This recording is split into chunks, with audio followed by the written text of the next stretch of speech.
Bonjour à tous, bienvenue sur ce premier épisode donc, des Bâtisseurs. Le principe de cette émission, je vous l'explique rapidement vu que c'est la première. Le slogan, c'est héritage, discipline, avenir. Donc, vous l'aurez compris, la logique, c'est qu'on va inviter ici seulement des personnes qui sont dans une démarche de récupérer ce qui leur a été légué, de le travailler et de se dire on va léguer encore mieux aux générations suivantes. C'est une démarche un petit peu entrepreneuriale, mais pas que. Il y a d'autres personnes qui sont dans cette logique, des personnes qui vont conserver le patrimoine, qui ont des associations, etc., qui œuvrent au bien commun français. Voilà. Donc, pour ce premier épisode, on remercie notre premier invité, Charles Gave. Bonjour. Merci beaucoup et bienvenue. On va entamer directement, Charles Gave. Ça va être un peu la tradition sur cette émission. Je vais vous dire un mot-clé et j'aimerais que vous me disiez ce que ça vous inspire. Allez-y. Le mot entrepreneur. Alors, entrepreneur, comme le disait Bush, vous savez, le fils, l'embêtant avec entrepreneur, c'est que les Français n'ont pas de mots pour le dire. Vous savez, c'était parce qu'il n'était pas très cultivé, le pauvre garçon. Donc, il l'a dit vraiment. Donc, entrepreneur, c'est le gars qui entreprend. Bon, c'est une tautologie, mais en fait, ça veut dire qu'il vit dans le risque toute sa vie. Parce que quand vous entreprenez quelque chose, la probabilité que ça marche est toujours extrêmement faible. Donc, si vous êtes un entrepreneur et que vous faites quelque chose, que vous essayez quelque chose, la probabilité est que vous allez vous casser la figure. C'est vrai. Tous les entrepreneurs ont tendance d'ailleurs à se casser la figure. Ils se cassent toujours la figure une ou deux fois et c'est extrêmement douloureux. Mais c'est curieux parce que c'est presque une maladie mentale. C'est-à-dire qu'une fois que vous avez commencé, vous ne vous arrêtez pas. Vous entreprenez, je crois que finalement, on ne devient pas entrepreneur, on est entrepreneur, quoi. Et donc voilà, Et vous entreprenez, ça veut dire quoi? Ça veut dire que vous regardez les gens autour de vous, dans votre métier, etc. Et en général, ils ont toujours besoin de quelque chose pour les aider à mieux faire leur boulot, quoi. Et vous êtes là et vous vous dites comment je pourrais les aider. Donc, derrière la démarche de l'entrepreneur, il y a quelque chose de très curieux, c'est d'essayer d'aider les autres. Et à votre stupéfaction, au bout d'un certain temps, quand vous les aidez, ils sont prêts à vous payer. Et là, c'est la deuxième des choses. Donc, l'entrepreneur, il ne cherche pas à entreprendre pour gagner de l'argent. Il gagne de l'argent parce qu'il a entrepris. Mais certains vous diront que c'est l'inverse. Mais c'est pas vrai du tout. Moi, tous mes amis qui sont mis qui sont lancés pour gagner de l'argent dans des activités indépendantes, ils sont toujours pétés la gueule. C'est dans le fond, il faut, ça paraît un peu sot ce que je veux dire, mais il faut que vous développiez avec la personne ou les personnes que vous cherchez à aider une espèce de relation amicale, que vous compreniez ce dont il a besoin. Et quand vous avez compris ça, vous vous décarcassez pour essayer de lui fournir. Et donc, c'est pas du tout une démarche commerciale, c'est une démarche d'entraide, quoi. Et bon, j'ai été entrepreneur une grosse partie de ma vie, enfin, ça fait, sauf pendant 3 ans au début. Et ce qui est très curieux, c'est que j'ai développé dans plusieurs pays dans le monde des relations d'amitié avec des gens qui étaient mes clients et qui restent amicaux 40 ans après, quoi. Donc, on a une espèce d'affection sociétatiste qui se crée avec les gens. Et je dis toujours aux gens, écoutez, dans la vie, il faut choisir, il faut avoir un client, ou des clients, ou avoir un patron. Et il n'y a pas de moyen terme. Vous pouvez pas, ou vous avez des clients, ou vous avez un patron. Et donc, si vous préférez les clients que le patron, vous serez probablement un entrepreneur. Et si on en donnait une définition plus libérale? Alors, à ce moment-là, justement, pour que l'entrepreneur existe, il faut qu'il soit libre. Et c'est-à-dire que, si vous allez à la racine de la chose, c'est-à-dire qu'il faut qu'il soit libre de déployer son capital comme il entend, de se casser la gueule tout seul comme un grand, sans que personne ne vienne l'aider. Donc, c'est vraiment... L'entrepreneur, par définition, c'est un animal qui aime la liberté, et ça me rappelle toujours, vous savez ce que disait Ronald Reagan, il disait les mots les plus dangereux dans la langue américaine, enfin la langue anglaise, c'est je viens de la part de l'État et je suis là pour vous aider. Donc, c'est le moment de fuir. Voilà. Donc, l'entrepreneur, c'est vraiment le gars, quand il voit arriver un type de l'État, il commence à transpirer en se disant, mais qu'est-ce qu'il me veut, quoi? J'ai pas besoin de lui, j'ai pas besoin de subventions, je veux surtout qu'il me laisse bien tranquille. Donc, l'entrepreneur, c'est un loup solitaire, mais qui a... ça n'empêche pas d'avoir des amis avec les autres loups solitaires ou avec les loups, c'est pas un problème. Mais il s'imagine pas en groupe. Et donc, c'est pour ça que les associations d'entrepreneurs, ça me fait toujours rigoler, parce que c'est comme d'amener paître un troupeau de chats, quoi. C'est que les entrepreneurs, vous les amenez paître et ils vont partir dans tous les sens, quoi. Ils sont impossibles. Donc, c'est un drôle de truc, l'entrepreneur. C'est celui qui a aussi cette... je ne sais plus qui disait ça, une sorte d'étincelle divine de il création. a l'étincelle divine. J'ai souvent comparé ça à être un artiste, parce que dans le fond... vous avez en vous l'étincelle divine de la création, c'est-à-dire que d'un seul coup, vous pouvez faire sortir quelque chose qui n'existait pas avant vous et qui va changer le monde, quoi. Et donc, cette espèce d'étincelle divine, dans les sociétés socialistes bien organisées et tout, ceux-là, ils meurent d'ennui. Oui. Ou ils vont dans les camps de concentration, où ils retrouvent des copains. Enfin, c'est pas toujours confortable, quoi. Une société sans entrepreneur n'avance pas beaucoup. Oui, parce que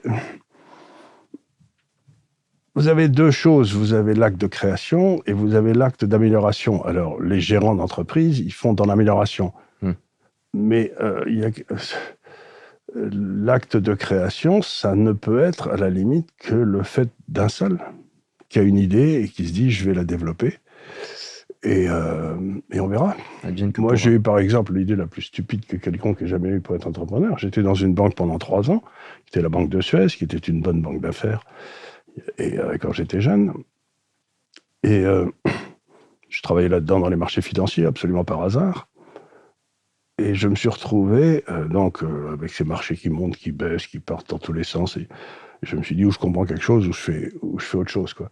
Et donc j'ai commencé à essayer de réfléchir à la façon pourquoi ces marchés montaient, baissaient et tout. Et j'ai été dire à la banque qui m'a employé, écoutez, voilà, les résultats auxquels j'arrive, c'est peut-être intéressant. Et ils m'ont dit, ça ne nous intéresse pas du tout. Donc, je suis sorti de la banque pour aller expliquer aux gens des banques ce qu'il fallait faire de l'argent de leurs clients. Et tout le monde m'a dit, mais alors là... Quelle idée. Une idée, mais totalement stupide, parce que, en principe, les banques, elles savent ce qu'il faut faire. Je leur dis, je sais qu'elles savent pas, puisque je suis dedans.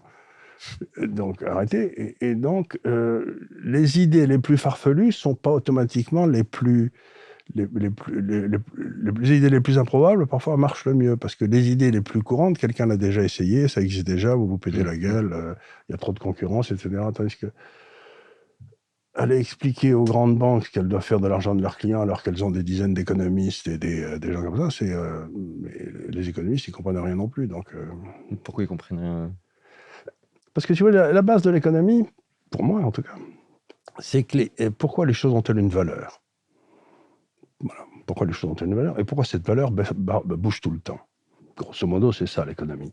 Et comment je peux orienter mon capital vers les choses qui vont prendre de la valeur? Et comment je peux le sortir des choses qui vont baisser de valeur? Les économistes, ils s'intéressent, ils sont tous des politiciens ratés, au PIB, à l'inflation, au taux de chômage, à la balance commerciale, qui sont des trucs qui ont de l'influence sur la rentabilité du capital, mais qui ne sont pas des actes de création de valeur. Donc, je crois que la plupart des économistes, ils s'intéressent à essayer d'impressionner leurs copains économistes, mais pas du tout à gagner de l'argent sans travailler, quoi. Et ça me fait penser, récemment, on m'a posé la question, parce que moi, par exemple, je suivais des gars comme Ray Dalio, etc. Et on me disait, pourquoi tu les écoutes lui? J'ai tel économiste qui dit l'inverse. Je dis, mais lui, s'il s'est planté, il perd tout son argent. Voilà. Je me dis que s'il en a beaucoup aujourd'hui, c'est que de manière générale, il se trompe pas trop. Ou alors qu'il a une capacité qui est une capacité de l'entrepreneur qui est très importante, c'est de se rendre compte qu'il est sur un faux chemin et de fermer les activités qui ne marchent pas. De ne pas s'entêter. Parce que bon, vous êtes un haut fonctionnaire, vous allez découvrir qu'il faut investir, je ne sais pas quel produit miracle. Comme ce n'est pas votre fric, vous continuerez à le faire même si personne n'achète votre produit miracle. Tandis que l'entrepreneur, il arrive assez rapidement à la fin de ses ressources. Et donc, soit c'est le marché qui l'arrête, il fait faillite, soit il s'arrête avant d'avoir fait faillite. Mais il y a une espèce de sanction automatique qui tombe si vous commencez à gaspiller ce bien précieux entre tous et rare entre tous qu'est le capital, quoi. Écoutez, je pense que là, on a une bonne introduction. Oui. Alors, je vais vous envoyer le générique tout de suite. Et puis, on se retrouve juste après.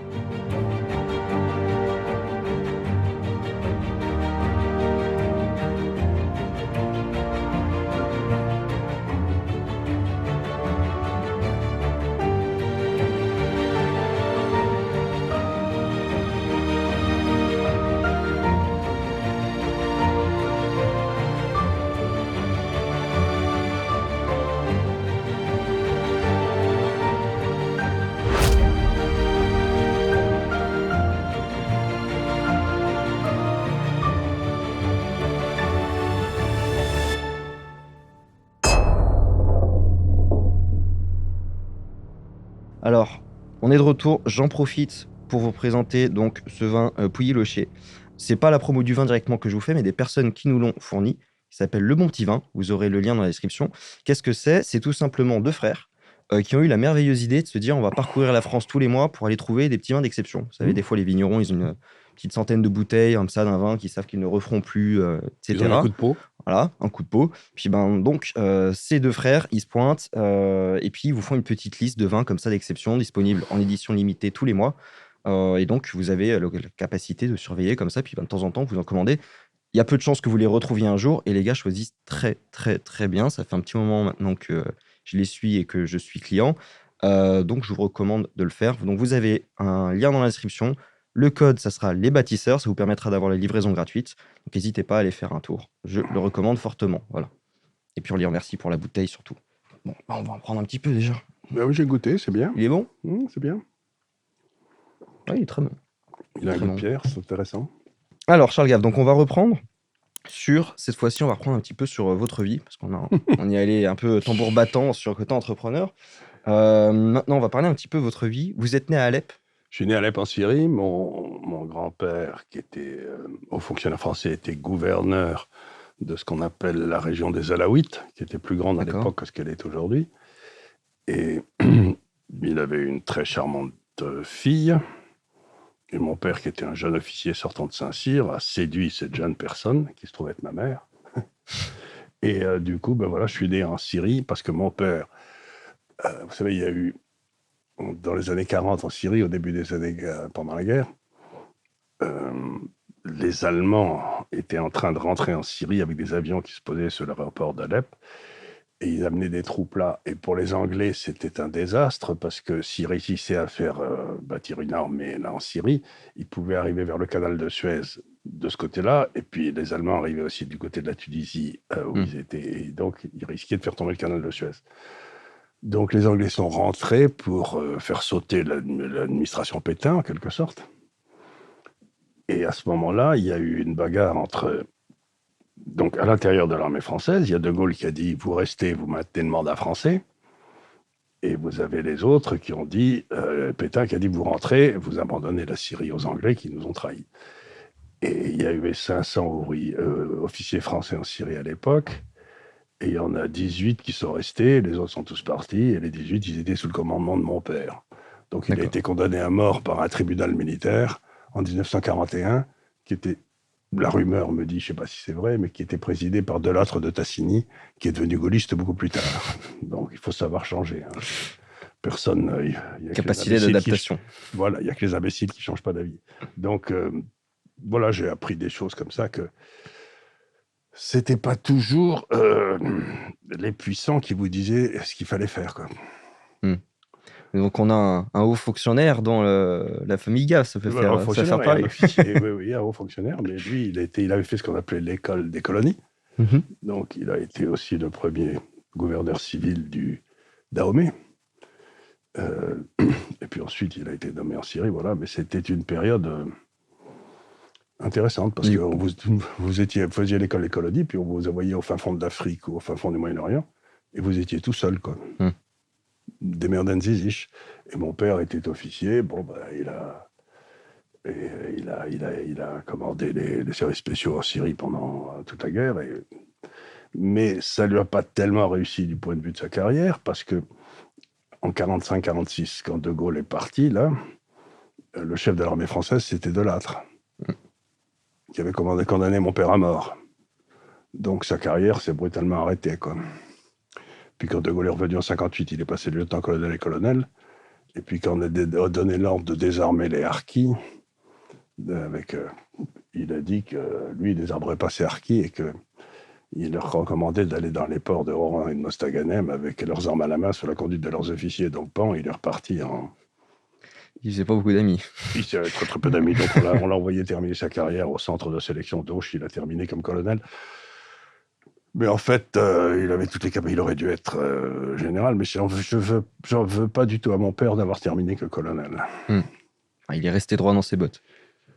Il a pris 2 décisions extraordinairement importantes dans sa vie, et les 2 étaient les décisions essentielles. Ce qui prouve encore une fois que la vie, Ça n'est pas comme dans les films américains où le type est courageux, se bat tout seul et puis à la fin gagne, vous savez, et tout le monde reconnaît son talent.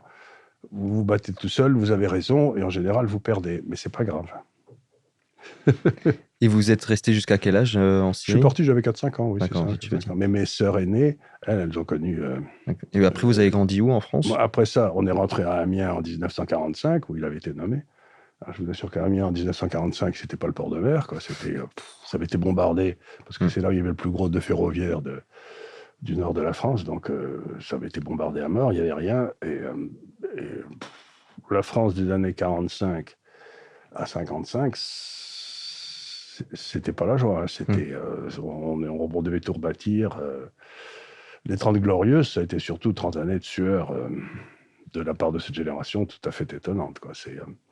Puis après ça, il a été nommé en Algérie, enfin, on l'a rejoint en Algérie. Et puis ensuite, il a eu ses ennuis avec... Et puis j'ai été au lycée de Pau, au lycée d'Auch. Et là, j'ai passé mon bac, puis j'ai été faire des études d'économie par hasard. Et vous vous êtes retrouvé donc à Toulouse? À Toulouse. C'est ça? Et vous avez fait un MBA après en finance-gestion? J'ai fait un MBA en finance-gestion dans une université américaine, qui est l'université de l'État de New York.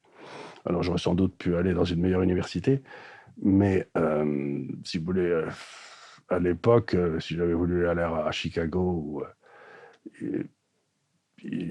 ça aurait pris probablement 2 ans du salaire de mon père, quoi. Donc, c'était pas vraiment envisageable. Mais si je voulais être un peu taquin, oui. Vous avez tendance à parler beaucoup de nos élites actuelles en expliquant que c'est des crétins surdiplômés. Et vous avez un MBA quand même. Ah, mais j'ai fait plein d'études, j'adore ça. J'ai failli faire une agrégation d'économie, parce que ça me plaisait beaucoup. J'ai été un cancre pas croyable, j'ai redoublé ma 4e, ma 3e et ma première, c'est pour vous dire si j'étais j'étais pas très doué, quoi. Et puis quand je suis arrivé à l'université, je suis tombé sur des tas de gens intelligents qui me racontaient des tas de choses passionnantes, donc j'ai trouvé ça... parce qu'il faut bien se souvenir que l'université, au début des années 60, c'était l'université de Jaurès, il y avait 20% des gars qui passaient leur bac. Donc, et puis les professeurs d'université étaient des espèces de seigneurs locaux incroyables qui avaient la chair, et puis alors ils pouvaient dire n'importe quoi, ils étaient absolument inamovibles. Et il disait des trucs qui étaient invraisemblables, comme mon professeur de droit constitutionnel, que j'aimais beaucoup, commençait son cours en parlant de la Constitution de la 5e, et il disait « La pauvre fille a déjà été violée 3 fois par son père. » Donc le père, c'était De Gaulle. Donc c'est pour vous dire que les typhus n'avaient pas peur de... Mais cette université a complètement disparu. Cette université, qui était une université d'esprit libre, a complètement disparu. Maintenant, on en a fait un outil de masse. Et c'est devenu une espèce de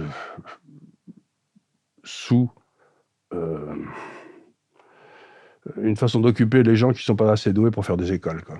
Alors qu'à l'époque, c'était vraiment les plus intelligents qui allaient à l'université. Si vous voulez, la grande classe intellectuelle française, elle avait tout été à l'université, qu'il s'agisse de Revel, qu'il s'agisse de Raymond Aron. Et d'ailleurs, le taux d'obtention du bac était de 50%, ça devait être de cet ordre-là. Même pas à l'époque, même pas. Je ne sais même pas si on avait... Et à votre avis, c'est dû à quoi cet effondrement des universités? C'est dû à quelque chose de... Je vais peut-être faire une digression ici pour expliquer qu'en France, à mon avis, il y a toujours eu 2 systèmes d'éducation qui étaient en parallèle. Vous aviez le système d'éducation qui venait des dominicains, mettons. Vous savez, c'était ces gars avec des grandes robes blanches et qui étaient des chevaliers du Christ. C'est-à-dire que les dominicains, c'était des têtes de l'art, ils disaient ce qu'ils voulaient, ils pensaient ce qu'ils voulaient, ils restaient dans le cadre de l'Église, mais c'était des personnalités extraordinairement fortes. Et c'est à partir de là que l'université a commencé, avec les franciscains aussi. Et puis au XVIe siècle, au moment de la Réforme, 15e, 16e, vous avez eu les jésuites qui sont arrivés et qui ont voulu faire des soldats du Christ. Et c'est pas du tout la même chose. C'est-à-dire que un soldat, vous devez obéir jusqu'à la mort. Perinde ac cadaver. Vous devez obéir jusqu'à ce que vous mouriez. Et donc, c'est à partir de là qu'on a bâti toutes les grandes écoles. Donc, d'un côté, vous aviez l'université qui étaient tous les mecs qui n'étaient pas tout seuls dans leur tête, qui voulaient faire des trucs originaux, etc. Et puis de l'autre côté, vous aviez les bons élèves qui allaient pour faire Polytechnique, où ils étaient...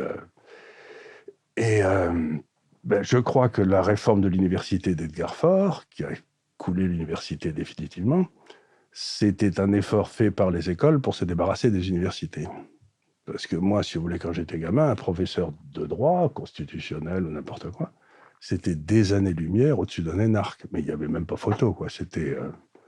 Et maintenant, c'est devenu un instituteur, le type, le professeur de droit. Donc, on a écrasé... Il y a eu une victoire des écoles sur les esprits libres. On va continuer donc sur votre carrière, on va avancer dans le temps, parce qu'on a encore, oui, on a encore de la marge. Oui. Vous avez 80 balais, alors vous avez du temps. Hein. Donc vous avez monté, donc, vous l'aviez énoncé rapidement tout à l'heure, donc après votre première boîte vers 30 ans, c'est ça? C'est ça, vers 30 ans, oui. Ouais. Ça s'appelait Seco Gest. Alors j'ai eu un coup de peau, c'est que j'ai trouvé, parce que ça c'est important aussi, Ouais. grâce à mon associé, qui avait été mon associé de toujours au départ, un garçon qui s'appelait Éric Auboineau, qui faisait partie de ces familles qui étaient dans les écoles françaises et dans l'administration française depuis toujours, vous savez, la noblesse d'État. Il travaillait dans cette banque, on est partis ensemble, et il a trouvé 2 institutions en Suisse, une institution à Londres et une institution à Paris, qui étaient des petites institutions, qui ont accepté de nous financer pendant 3 ou 4 ans, pendant qu'on essayait de savoir ce qu'on allait faire, quoi. Donc, les 2 premières années, j'ai fait des tas de calculs avec des machines à calculer, vous savez, pour vérifier mes hypothèses. Et puis, quand ça a commencé à marcher, je leur dis, on va essayer de vendre ça à l'extérieur. Ils m'ont dit, allez-y. Et puis, bon, ça a décollé. Et puis, le reste de l'histoire. Mais d'avoir quelqu'un qui vous finance pendant 3-4 ans, pendant que vous essuyez les plâtres, c'était un grand coup de peau, quoi. Mais c'est beaucoup. Et vous étiez tout seul au démarrage ou vous aviez... Non, il y avait Éric Auboineau, il y avait moi, D'accord. puis un troisième qui est arrivé après, qui était un garçon qui était à moitié américain, qui était américain et qui parlait le français, qui était un matheux, qui m'a aidé dans toutes les activités d'informatique, etc. Donc ça, c'était en France. Puis je suis parti en 81 pour Londres. Mais alors, du coup, je vous arrête. On peut dire que vous avez en quelque sorte inventé le métier de conseiller en investissement. À cette époque-là, il n'y en avait pas. C'est pas vraiment le métier de conseiller en investissement. Parce que c'est le moment où le dollar s'est mis à flotter. Vous savez, on est sorti des taux de change fixes, etc. Et tous les gérants étaient paumés, mais alors, paumés de chez paumés, un peu comme aujourd'hui, quoi. Ils n'avaient pas la moindre idée de ce qui se passait, ils étaient complètement paniqués, quoi. Et donc, je les ai aidés à comprendre ce qui se passait un peu là-dedans. Et j'ai inventé le métier probablement de ce qu'on appelle l'allocation d'actifs. C'est-à-dire, vous regardez les grandes masses, les obligations américaines, les obligations japonaises, les actions françaises, etc. Et vous dites, là, il ne faut pas y être, là, il faut y être, etc. Vous aidez les gens à structurer un portefeuille. Et donc, c'est un métier qui n'existait pas, mais qui, depuis, a connu des petits... Il y en a beaucoup. Mais voilà, c'est un peu moi, oui, qui ai inventé ça. Vous étiez au démarrage. Et donc après, effectivement, vous êtes parti en 81 à Londres. À Londres, parce que je ne voulais pas vivre dans un pays où il y avait des ministres communistes. Voilà. Et parce que je savais que compte tenu des personnalités qui arrivaient, ma liberté d'agir, de réfléchir, allait être... Oui, c'est l'élection de Mitterrand, ce moment on a la gauche au pouvoir. Donc je suis parti. Et j'ai eu un coup de peau. Là aussi, il faut signaler à tous ceux qui nous écoutent que le pot, c'est très important dans une vie. Hein, on s'imagine que si on lit le récit de ma vie, on se dit, oh là là, il a fait tous les bons choix. À chaque fois, c'est un coup de peau parce que je m'étais mal couché la veille, ou j'en sais rien, quoi. Donc l'idée qu'on suit une espèce de truc linéaire et qu'on a tout compris dès le départ, il y a eu un coup de peau, mais en même temps, la chance arrive à ceux qui sont bien préparés, quoi. C'est toujours pareil. Et donc, je suis arrivé au moment où Madame Thatcher est arrivée à Londres, pendant que nous, on avait Mitterrand à Paris, et donc la France s'enfonçait, elle n'a pas cessé de s'enfoncer depuis, et l'Angleterre décollait comme pour ainsi dire jamais dans son histoire. Et donc, je me suis retrouvé dans la City au moment où elle boomait, quoi. C'était un coup de peau incroyable. Ah oui, d'accord. Oui, effectivement, vous êtes arrivé pile au bon moment. Pile au bon moment. Et je ne sais pas si vous connaissez Londres, mais par exemple, quelque chose comme King's Road, qui est un peu l'équivalent de l'avenue Montaigne ou n'importe quoi, il y avait sur King's Road 2 magasins. Il y avait une charcuterie et il y avait quelqu'un qui vendait de l'argenterie. Mais il n'y avait rien. C'est-à-dire que quand je suis arrivé à Londres en 1980, c'était Varsovie. Ils étaient 30 ou 40 ans de socialisme et il n'y avait plus rien nulle part. La bouffe était dégueulasse, le poulet, ça sentait le poisson. Enfin, la bouffe, je ne sais pas si... La bouffe, maintenant, vous avez les meilleurs restaurants du monde à Londres. Il n'y a pas de cuisine anglaise, mais par contre, pour ce qui est de bouffer, ils boivent. Et puis, ils ont toujours bien bu. Hein. Ça va, je le crois. Donc, j'ai eu un coup de peau monstrueux, voilà. Et si on reste un petit peu sur les anglo-saxons, vous diriez quoi d'eux par rapport aux Français ? Si vous voulez, la différence essentielle entre la France et l'Angleterre, c'est une différence de droit. Le droit anglais, c'est ce qu'on appelle le common law, ça vient du bas, c'est-à-dire une jurisprudence qui crée petit à petit l'environnement juridique. C'est des cas qui sont rendus, par exemple, vous avez aujourd'hui des procès qui ont lieu aux États-Unis qui font référence à quelque chose qui s'est passé en Angleterre en 1650, qui avait été jugé à l'époque, un cas à peu près similaire. Donc, il faut avoir une mémoire de cheval et bien comprendre tous ces trucs-là. Donc. Et la base du droit anglais, c'est que tout ce qui n'est pas interdit est permis. Et la base du droit français, qui est un droit de code, c'est que tout ce qui n'est pas permis est interdit. Et donc, si vous êtes un entrepreneur, vous prenez un pied pas possible, parce que si vous avez une idée nouvelle, par définition, elle n'est pas interdite, puisqu'elle est nouvelle. D'accord. Et donc, en Angleterre, vous êtes libre. Quand je retourne à Londres, j'ai été là la semaine dernière pendant 3-4 jours pour aller voir des clients, eh bien, j'ai l'impression de respirer librement. En quelque sorte, les Anglais ont inventé la liberté individuelle. Ok. Mais est-ce qu'il n'y a pas aussi peut-être quelque chose chez l'anglais lui-même qui fait qu'il a cette tendance à l'entrepreneuriat qu'on voit d'ailleurs surtout chez les Américains aujourd'hui? C'est-à-dire que j'ai l'impression, moi, c'est un ressenti. J'ai le sentiment, quand je vois un Américain, il va faire, il a réussi à faire 100 000 euros, il se dit, bon, maintenant je fais le million, puis après j'en fais 10, puis il est dans une logique à chaque fois. Il est dans une logique, mais c'est encore une fois, oui, mais ça, c'est... Alors que le français, il me donne l'impression qu'il est un peu rentier sur les bords, quoi. Le rentier, il espère désespérément capturer une grande d'État. Il y a quelque chose que j'ai jamais compris. Par exemple, j'avais de la famille qui travaillait chez Total, vous savez, la grande société pétrolière française. Vous aviez des étages entiers qui étaient pleins, qui le sont encore, j'imagine, de polytechniciens, de centraliens, etc. Et qu'on avait mis sur la touche. Hein, parce que, bon, ils n'étaient pas arrivés, ils ne pouvaient pas monter. Bon. Et les gars restent là pendant 10-15 ans à lire le journal et attendre la retraite.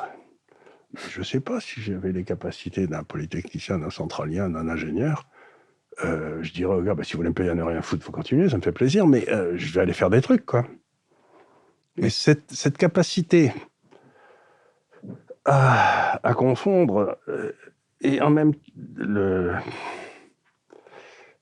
toucher de l'argent et être heureux, ça n'a rien à voir. Vous êtes très malheureux si vous avez un cash flow négatif et que vous êtes entrepreneur, hein, parce que vous savez que ça ne va pas durer.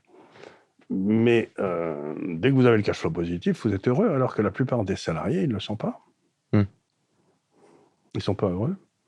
Je crois qu'on ne peut pas être heureux si on attend des autres sa pitance tous les jours. Quoi. Vous ne pensez pas qu'il y a quand même des personnes qui ont l'amour de leur métier et qui sont quand même salariés Ah mais tout à fait, mais à ce moment-là, si vous voulez, j'espère qu'il y en a beaucoup, et il y en a beaucoup, mais il n'est pas certain, d'abord, qu'ils soient heureux, et ensuite qu'ils ne seraient pas plus heureux ailleurs. Et puis, à partir du moment où on les met dans un placard, pourquoi ils y restent? Et puis c'est le drame aujourd'hui, on voit que dépasser la cinquantaine, ça ne sert plus à grand-chose.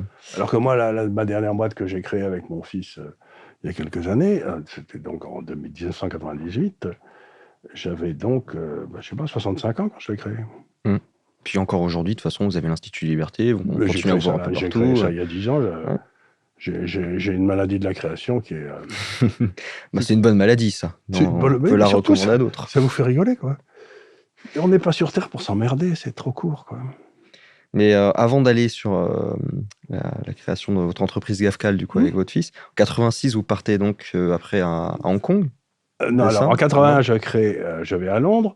Vers 85-86, j'ai plein de clients pour la recherche que je faisais avec d'autres aux États-Unis. D'accord. Il y a une série de grandes institutions américaines, du style de la Fondation Ford ou du fonds de retraite de l'État de Washington, là, sur la côte ouest, qui me disent, vous nous emmerdez à nous expliquer ce qu'il faut faire, faites-le vous-même, et puis comme ça, je me dis, merde, il va falloir que je m'y mette. Donc je deviens gérant, à mon grand désespoir, parce que j'ai pas trouvé ça très rigolo, et je me mets à gérer de l'argent, ce qui fait qu'en 93-94, on gère à peu près 10 milliards de dollars, et je suis ce qui s'appelle le Chief Investment Officer. C'est-à-dire, le mec, si ça marche pas, c'est de sa faute. Parce que si ça marche, c'est tout le monde qui a gagné. Mais celui qui, en général, c'est... Vous avez dû avoir quelques nuits compliquées parfois. À 4 h du matin. Vous vous réveillez tout glacé en vous disant, mais pourquoi je fais tout ça? Tout le monde me dit que c'est con. Bon, vous imaginez pas l'angoisse. Et en 93-94, je vends ça pour des raisons diverses et variées. Avec mes associés, on était 5, un grand groupe financier américain. Et je prends ma retraite 3 ans après, parce que j'avais un durée de 3 ans.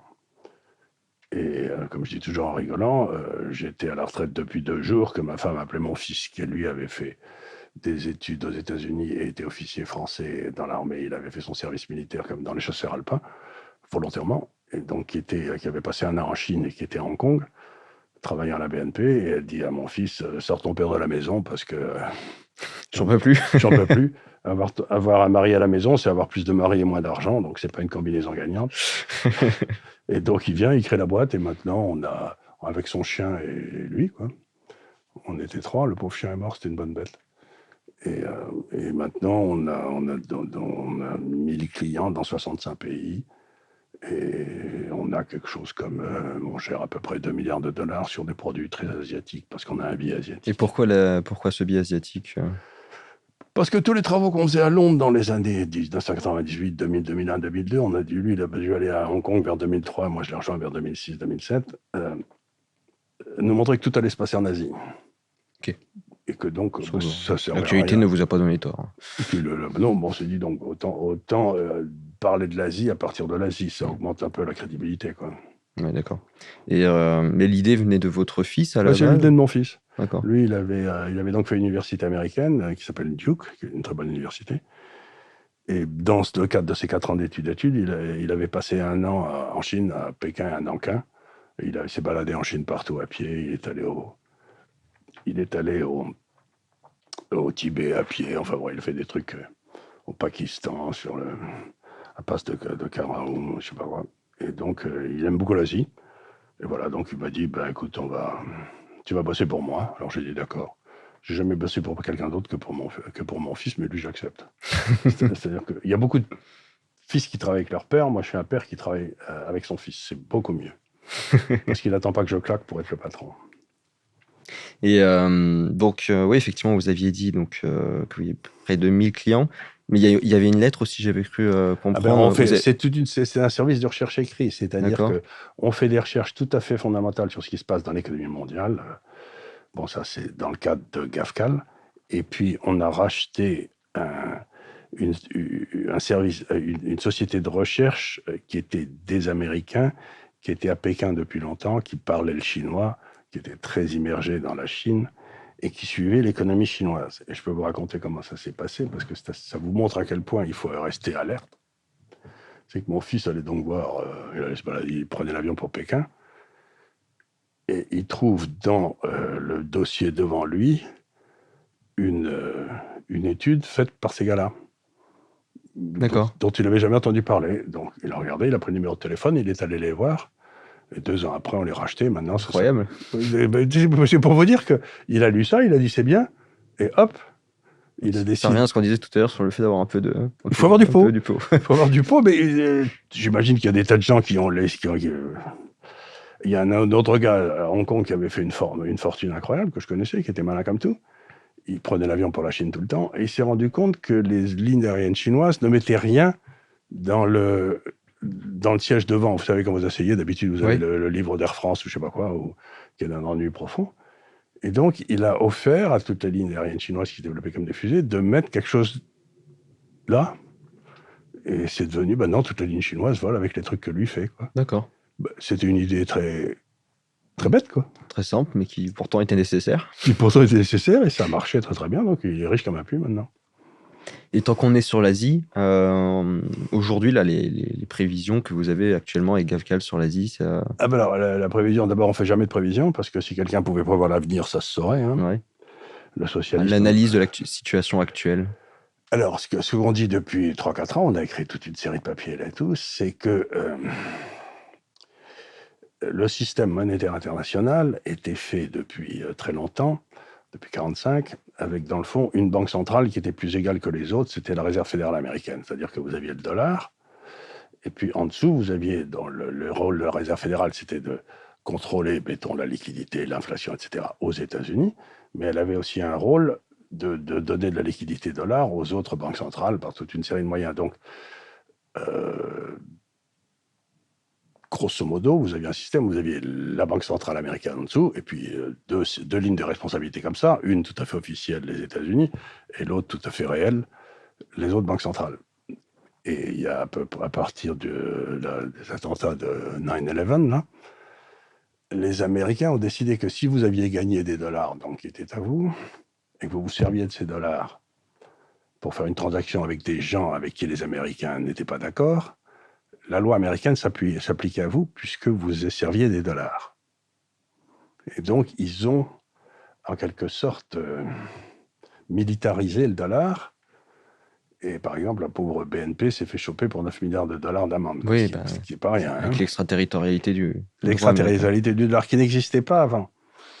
Et donc, dès ce moment-là, vous savez que si on fait une transaction tous les deux, je vous emprunte de l'argent, vous m'empruntez de l'argent en dollars, il y a vous, il y a moi qui sommes au courant, et puis il y a le CIA.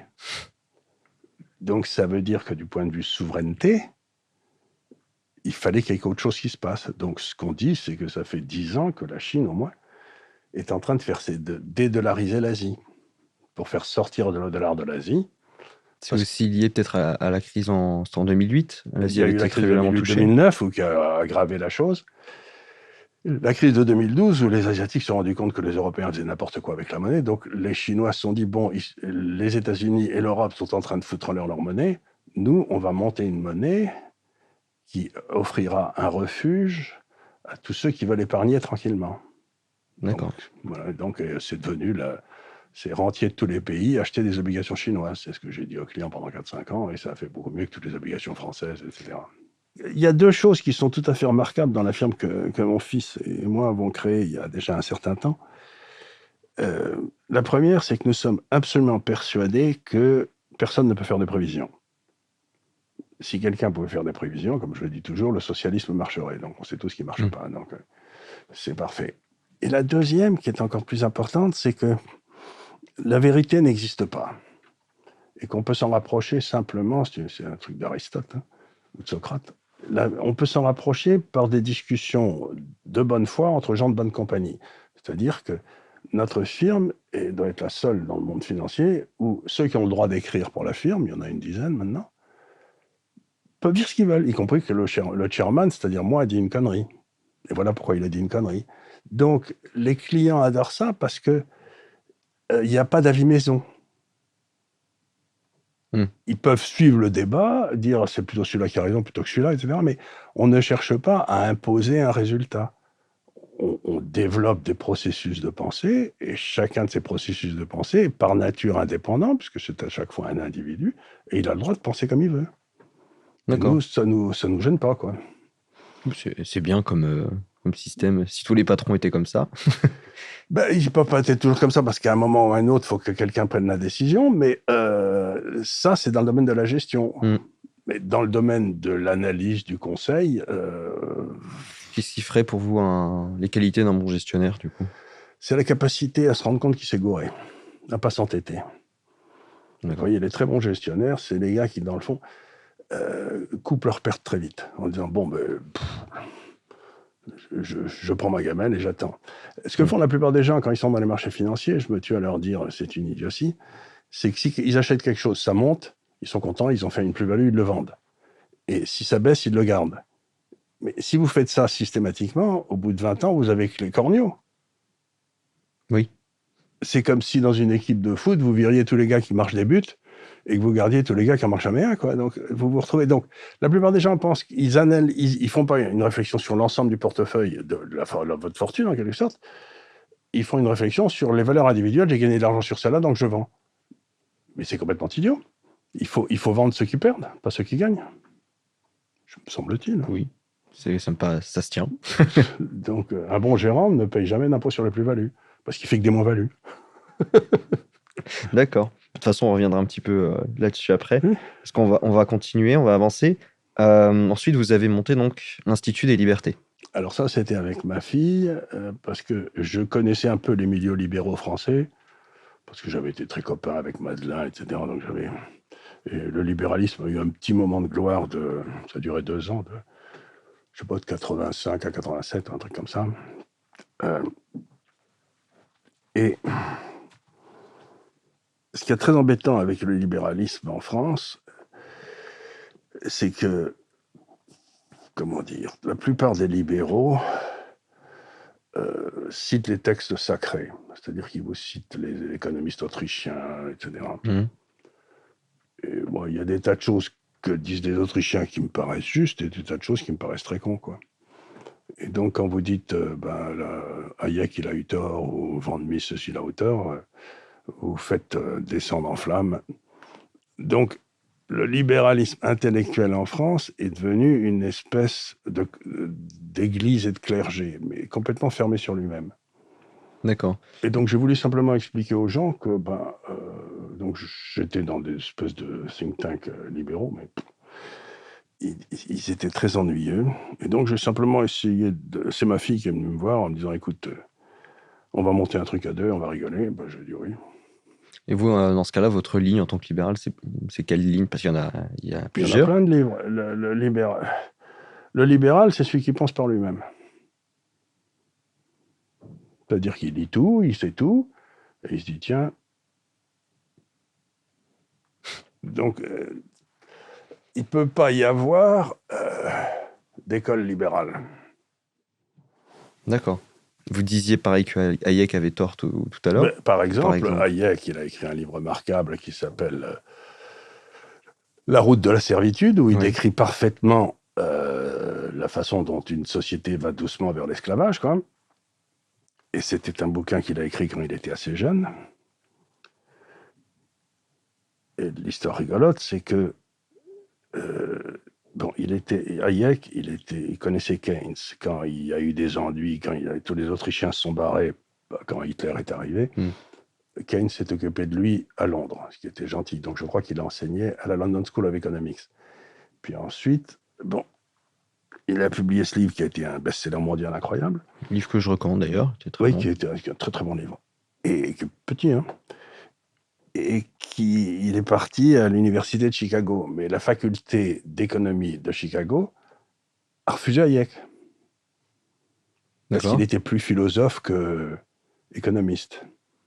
Et donc, je crois qu'il a enseigné à la faculté de sociologie ou un truc comme ça, ce qui est rigolo quand même.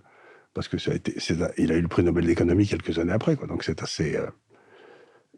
Et donc, il ne faut pas sous-estimer la capacité des économistes à se débarrasser de ceux qui ne pensent pas comme il faut, quoi. Il y a une espèce de classe d'économistes je ne sais pas si vous connaissez la blague, mais ça se passe en Union soviétique à la grande époque. Et il y a Staline qui est là, puis il y a les chars qui passent, les ogives nucléaires, tout ça. Et puis à la fin, il y a une trentaine de mecs avec des vestes en tweed et des pipes qui se tapent dessus, qui marchent derrière, etc. Et alors il y a Staline qui dit c'est qui ces gars-là? Et il y a le gars qui lui dit c'est nos économistes américains. Et Staline dit et pourquoi ils sont là? Vous imaginez pas les dégâts qu'ils font.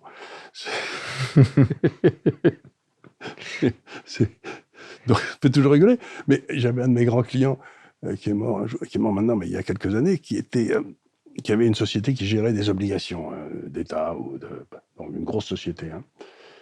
Et ils avaient besoin, donc ils géraient leurs obligations régulièrement. Puis un jour, ils ont dit, écoute, on est la seule firme à Wall Street qui n'a pas un économiste, il nous faut un économiste, donc on va embaucher un économiste qui était censé faire des analyses sur les taux d'intérêt, est-ce que ça va monter, est-ce que ça va baisser, etc.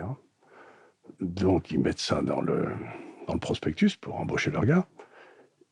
Et la condition sine qua non, c'était que l'économiste devait gérer un portefeuille obligataire pour qu'on voit la qualité de ses recommandations, quoi. C'était... ils n'en ont eu aucun. Ils ont été incapables d'en trouver un. Pas un économiste ne voulait se mettre les mains dans le cambouis. D'accord. Ouais, donc dès qu'il a fallu s'y mettre, là... non, parce que s'il disait les taux vont monter et qu'ils se mettent à baisser, lui, son portefeuille se pète la gueule. Et c'est plus au sérieux. Et personne ne prend au sérieux. Donc encore une fois, il y a... vous savez, c'est la vieille blague les intellectuels mettent pas la main dans le cambouis, donc ils restent propres, mais le problème, c'est qu'ils n'ont pas de main, quoi. C'est un autre sujet, mais ça me fait un peu penser à ceux aujourd'hui qui crient à envoyer les jeunes à la guerre. Ah oui, ils sont tous prêts à aller... Ils sont prêts à rester derrière leur bureau. Allez vous faire tuer les enfants. Comme ça, on aura toutes les jeunes femelles pour nous, c'est connu, quoi. Tant qu'on était sur Hayek, vous avez entretenu des relations privilégiées, on peut dire, avec Milton Friedman. Ah oui, ça c'est une histoire assez curieuse, parce que... Alors ça aussi, c'est le fait du hasard, Bon, pardon. J'étais là, tranquille, à faire mes études. Donc j'écrivais des choses, et puis on avait une clientèle à l'époque, c'était rigolo, parce que Le principal bureau était à Paris, et donc on envoyait ça, on avait, je sais pas combien, 350 ou 400 clients. Donc le vendredi, quand les documents partaient, il y avait 3 sacs pleins qui partaient à la poste avec 2 secrétaires, photocopiés, on faisait renoter, on envoyait ça tout ça avec des timbres. Enfin, c'était pas... L'Internet n'existait pas. Hein. Et il y avait un certain nombre de clients qui aimaient bien ce que je faisais, et il y en avait un entre eux en particulier qui envoyait tout ce qu'on faisait à Milton Friedman. Sans nous le dire, mais c'était parfaitement normal, ça ne me gênait pas. Et puis un jour, j'étais là tranquille à mon bureau à Londres, et je reçois une lettre de Hoover Institute, qui est à Stanford. Et c'était Milton Friedman qui me disait ce papier que vous avez fait, il est très bien, mais là, vous avez raison, là, vous avez tort. Moi, j'étais quand même impressionné, Milton Friedman, prix Nobel d'économie et tout, j'étais très content. Donc je lui ai répondu, puis on a correspondu. Et quand j'ai écrit un livre en France qui s'appelait Les lions menés par des ânes, je lui ai demandé de faire une 4e de couverture pour moi. Vous savez, alors il a accepté, il était très gentil. Mais il était très sympa parce que ma fille voulait aller, j'ai une fille qui a fait des études aux États-Unis aussi, elle voulait aller à Stanford. Lui, il était dans Hoover Institute qui était dans Stanford. Alors je lui ai dit, j'ai envoyé un mot en disant est-ce que par hasard vous pourriez parrainer ma fille pour qu'elle aille à Stanford? Et il avait dit si je la parraine, elle ne sera jamais prise à Stanford. Hein. Donc, il ne se faisait pas d'illusions sur le côté. Déjà, bon, c'était assez... Et ça se passe comme ça. Et quand, au bout d'un certain temps, Milton Friedman devait avoir 90 ans, je ne sais pas quel âge, il y a mon fils qui me dit, écoute, tu as des bonnes relations avec Milton Friedman, vous avez toujours correspondu, ce serait quand même bien si on allait le voir. Moi, je lui dis, tu crois, Milton Friedman, quand même, on ne veut pas l'embêter. Mais ouais, on va... Bref, il me prend sous le bras, il m'emmène. Donc, on va à San Francisco, il était là, Milton Friedman, avec sa femme. Milton, il devait mesurer 1m50, hein, et sa femme devait mesurer 1m30. C'était étonnant de voir, mais j'étais très sympa. Très sympa. Et donc, il nous reçoit, et on commence à parler de ce qui m'intéressait à l'époque, c'était la vélocité de la monnaie, qui est un truc assez curieux, c'est la folle du logis. Et mon fils, qui faisait des travaux aussi là-dessus à l'époque avec moi, commence à discuter avec Milton Friedman. Et Milton Friedman, pendant 2 heures, littéralement, a discuté avec mon fils de la vélocité de la monnaie, pourquoi, comment. Il disait ça c'est bien, ça c'est pas bien. Donc on voyait le type qui, dans son âme, était un professeur, était content d'avoir un jeune étudiant qui comprenait, et discutait avec lui comme s'ils avaient tous les deux 18 ans, quoi. Et je me suis dit, mais c'est ça, être un professeur, c'est cette espèce de joie à rencontrer un autre esprit et à l'amener dans le bon sens, quoi. C'était... pour moi, ça a été une découverte. Cette espèce d'affection. Ils ont discuté pendant 2 heures ensemble, et moi, j'étais là, je me marrais en me disant quand même, il avait 20 ans, 22 ans, il sortait du service militaire, enfin, et de l'autre côté, prix Nobel d'économie, monétariste, enfin, je sais pas. Et il était remonté comme une pendule. Oui, on sent qu'il vous a marqué, Milton Friedman. Il m'a marqué. Il a marqué moins intellectuellement dans les recherches que j'ai faites que ce côté, dans le fond, il y a une joie extrême à comprendre les choses. Et quand vous les avez compris, vous devez les expliquer. C'est parce qu'il y a des tas de gens qui, dans la finance, quand ils ont compris quelque chose, ils le gardent pour eux en se disant comme ça, je vais faire de l'argent tranquillement. Tandis que moi, dès que j'ai compris quelque chose, je me précipite et je dis, dites les gars, j'ai compris quelque chose, il faut que je vous le raconte, quoi. Mais Milton Friedman était pareil. Ça, il y a une joie extraordinaire à la découverte intellectuelle, quoi. C'est un petit peu ce que vous avez mis en place avec l'Institut des Libertés. Absolument. L'idée, c'est exactement, l'Institut des Libertés, c'est vraiment... Et tous ces corneaux me disent, Milton Friedman, il a été très méchant avec le Chili et tout, mais je leur dis, mais foutez-moi la paix avec le Chili. Il y avait des relations entre l'Université de Chicago et l'Université de Santiago du Chili depuis 1928. Bon, il y a des gars qui avaient été des élèves de Milton Friedman, etc., qui, quand il y a eu le coup d'État avec Pinochet, qui avaient été des élèves et qui, au Chili, ont fait un plan pour sortir le Chili économiquement du marasme. Bon. Et puis Pinochet est tombé par hasard sur ce plan et a dit, on va appliquer ça. Bon. Et le Chili, c'est à peu près le seul pays d'Amérique latine qui s'en est sorti depuis 40 ans, donc quand vous comparez ça à Cuba, il n'y a pas de problème. Et donc, ils ont organisé une espèce de réunion, les anciens où Milton Friedman est venu et a serré la pince de Pinochet. Et ça, c'était un crime affreux. On peut serrer la pince de Mao, on peut serrer mais on peut pas serrer la pince de Pinochet. Bon, lui, il était là, il était professeur, ses élèves lui présentaient le président, il a serré la pince, quoi, voilà. Et depuis, chaque fois que je parle à Milton Friedman, tout le monde me dit, oh là là, un horrible salopard. Je leur dis, mais arrête. Enfin bref. la bêtise au front de taureau, une fois de plus. Ah ça. Je vous laisse le temps de voir un peu. Oui, ça sèche. Hein. Donc, si vous voulez, Milton Friedman, c'était la joie extraordinaire de l'étude. C'était cette espèce de truc de se dire... Et puis quand il trouvait quelqu'un qui était réceptif, ben, il était heureux comme tout. Bien. C'était... Moi, j'ai trouvé ça bouleversant, quoi. C'était ce que devraient être tous les professeurs, quoi. Oui, on en est loin aujourd'hui. Ben oui, parce qu'on a... Quelque part, on a enlevé cette espèce d'extraordinaire bonheur qu'il y a à transmettre. Parce qu'on ne laisse plus les professeurs transmettre ce qui les intéresse, on leur fait une espèce de programme qu'ils doivent faire. Et, je sais pas, mais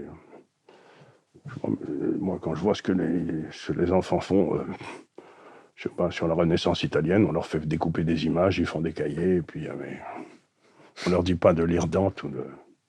Non. Oui, d'ailleurs, on a même carrément maintenant sur la littérature française, il y a des versions simplifiées des romans dans la littérature française. Bon, donc oui, il serait un peu trop débile pour comprendre Victor Hugo. On fait un petit... on leur fait juste les moments importants, quoi. C'est ça. Oui, bah c'est ça. Si on vise bas, il est certain qu'on va tirer bas. Hein. C'est malheureusement. Et moi, je crois que l'éducation, c'est de viser haut. Et il faudrait mettre quoi en place là, pour régler cette histoire de l'éducation? Encore une fois, Milton Friedman a trouvé la solution. Lui, ce qu'il a dit, c'est qu'il a dit, écoutez, le danger dans l'éducation, c'est qu'il y a une classe éducative qui se met en place, au sens marxiste du terme, et que l'éducation commence à être gérée pour le confort de cette classe et pas du tout pour éduquer. Donc il dit, pour éviter ça, les syndicats, etc., ce qu'il faut, c'est donner à chaque famille qui a un enfant un ticket d'éducation que la famille présente à l'école de son choix. Et comme ça, s'il y a des écoles qui sont très bonnes, elles se développent. Oui. Et s'il y a des écoles qui sont très mauvaises, où il y a que des mauvais professeurs, elles ferment. Ouais, on remet la concurrence dans le système, comme en Suède. Exactement, c'est ce qu'ont fait les Suédois en suivant exactement ça. Mais ce que les gens ne voient pas, c'est qu'on remet la concurrence sans mettre l'argent. C'est-à-dire que c'est le fait d'avoir un enfant qui vous donne droit à un ticket. Et donc, il n'y a pas de différence entre les familles riches et les familles pauvres. La valeur du ticket est la même partout. Et donc, ça vous donne une éducation de qualité. Sinon, l'alternative, c'est de faire ce qu'on fait en France, d'avoir toutes les classes de Polytechnique, de Centrale, de Sciences Po, etc., d'ENA, qui viennent de 30 jardins d'enfants à Paris. Oui. Parce qu'ils vont tous dans des écoles hyper spécialisées, très bonnes. C'est assez ironique. Nous, on dit qu'on fait tout ça au nom de l'égalité, et puis, in fine... Mais vous remarquerez que ceux qui disent ça, qui vont au nom de l'égalité, ils mettent leurs enfants à l'école alsacienne. Ils ne la mettent pas dans le lycée de la Seine-Saint-Denis. Hein. Oui. Donc, c'est de l'hypocrisie pure et simple. Et ce que je trouve de plus extraordinaire, c'est que vous savez, vous parlez de l'Institut des libertés, mais je suis arrêté encore maintenant, là, 2 fois par jour, 3 fois par jour, par des gens qui me disent « continuez, c'est bien ce que vous faites et tout ». Eh bien, 1 fois sur 2, c'est des gens de l'immigration. C'est-à-dire, je crois que la plus grosse trahison du système éducatif français, ça a été fait au détriment de l'immigration. On ne leur a pas donné les codes de notre société. Et je trouve que de la part de la gauche, c'est impardonnable. Pour moi, la gauche a trahi le peuple comme jamais il a été trahi. En laissant mourir le système d'éducation français, c'est monstrueux ce qu'ils ont fait. On va reprendre un petit peu sur le libéralisme dans son ensemble, parce qu'on parle de libéralisme, etc. Mais j'ai l'impression que déjà, la plupart des gens, ils ne savent même pas le définir. Peut-être qu'on pourrait reprendre par là. Eh bien, écoutez, le libéralisme, c'est probablement... Bon, il y a des discours libéraux, etc., qui étaient avant, mais je crois que la grande source du libéralisme, c'est un philosophe anglais qui s'appelait Locke, qui est à l'origine du libéralisme. Alors, je vais vous expliquer un petit peu ce qu'il a essayé de faire. Imaginez qu'une nation, comme le disait Renan, c'est une volonté de vivre ensemble. Donc vous êtes une nation, vous avez une volonté de vivre ensemble. Mais pour protéger cette nation, il faut un État. Par exemple, il y a eu une nation juive pendant 2000 ans, mais ils n'avaient pas d'État. Donc il y avait un problème, quoi. Donc il faut un État. Il faut aussi un territoire, mais pas automatiquement. Enfin, il faut un État.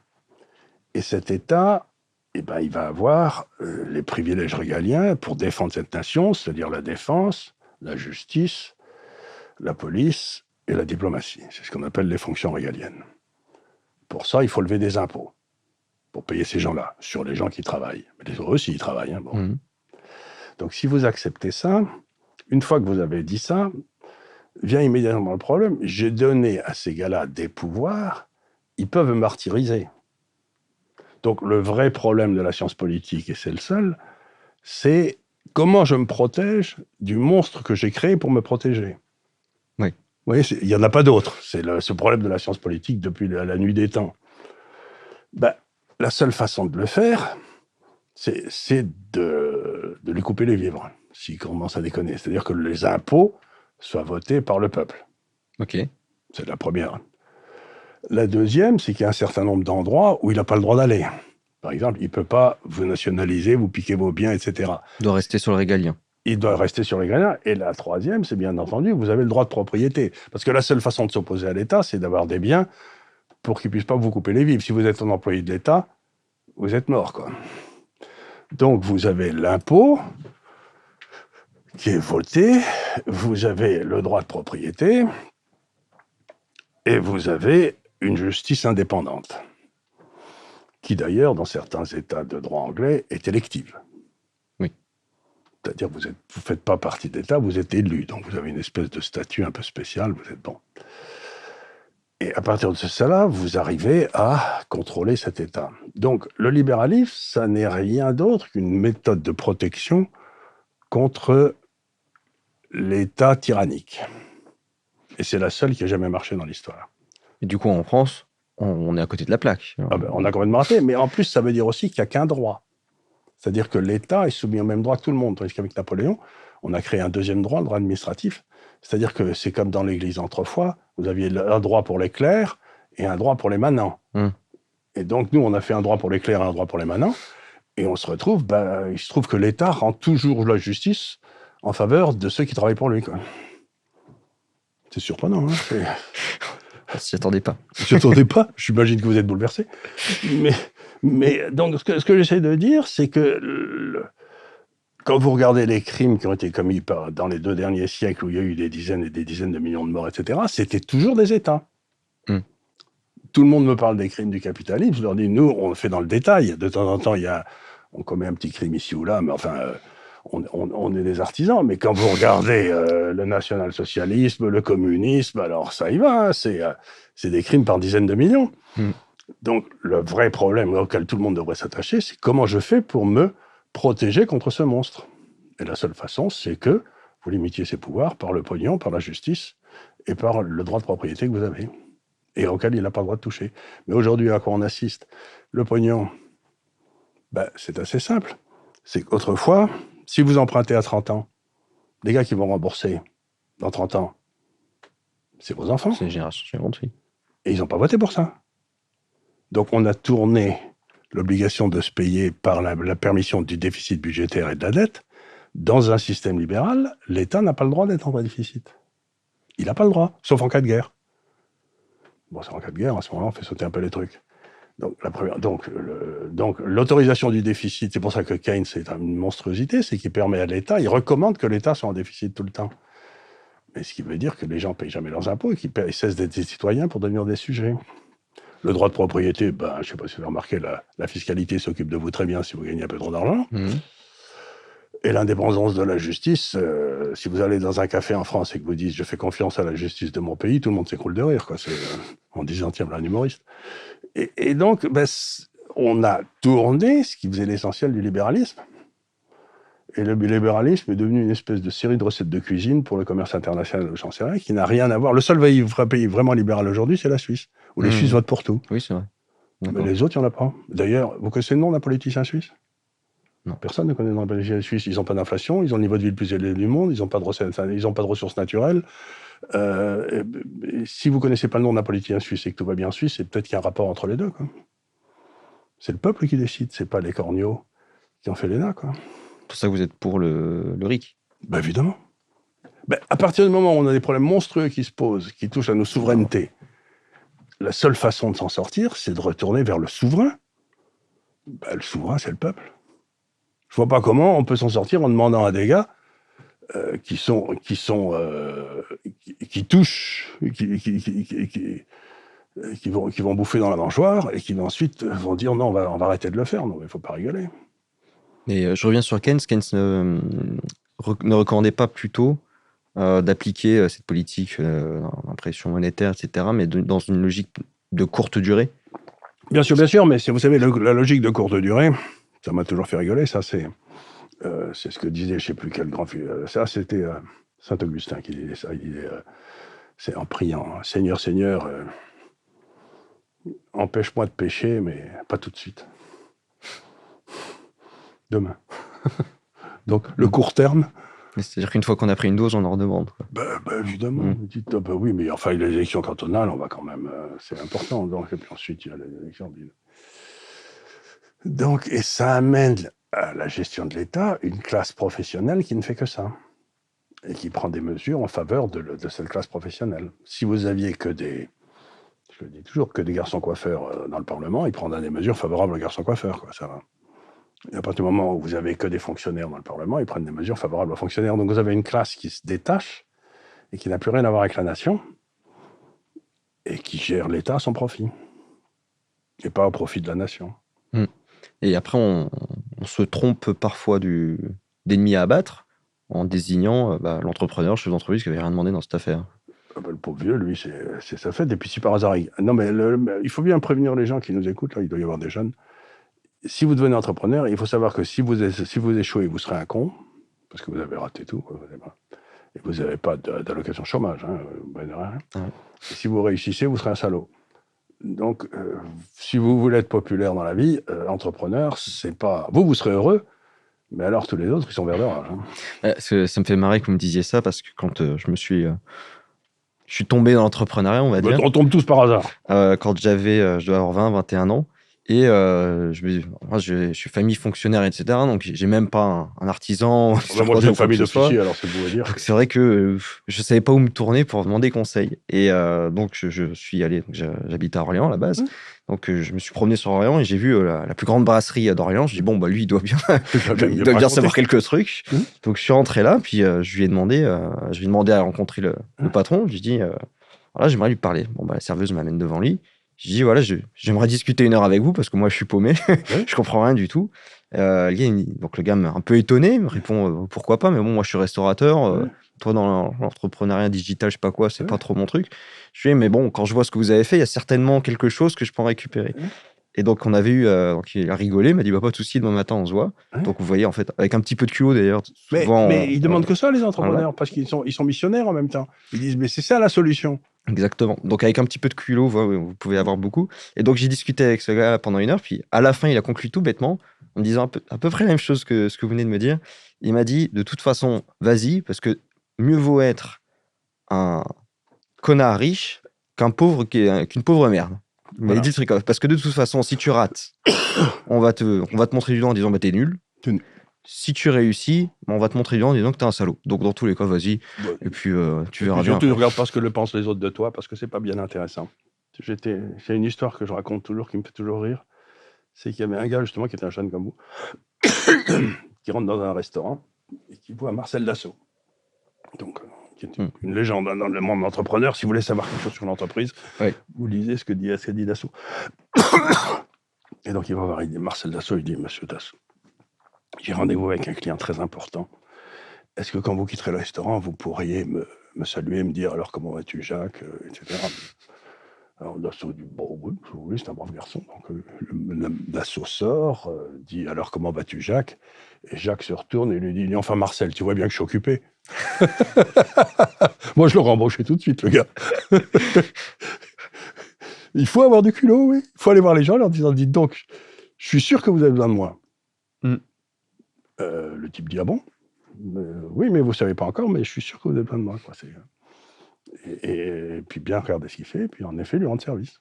D'ailleurs, c'est ce que vous avez fait avec moi, plus ou moins. Oui, on s'est rencontrés comme ça, effectivement. Je suis allé, j'ai demandé. Oui, exactement.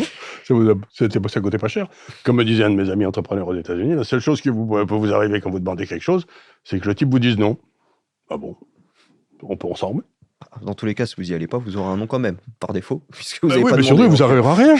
Parce que vous clair. oubliez la possibilité qu'ils vous disent oui. Et à ce moment-là, ça changera votre vie. Tandis que si vous n'allez pas lui demander, vous n'arriverez à rien. Exactement. D'ailleurs, j'ai écouté beaucoup de vos émissions, etc., mais je ne vous ai jamais entendu parler, je sais pas, d'un entrepreneur français ou même américain, peu importe, qui vous aurait particulièrement marqué, qui aurait été un exemple peut-être pour vous, dans sa mentalité.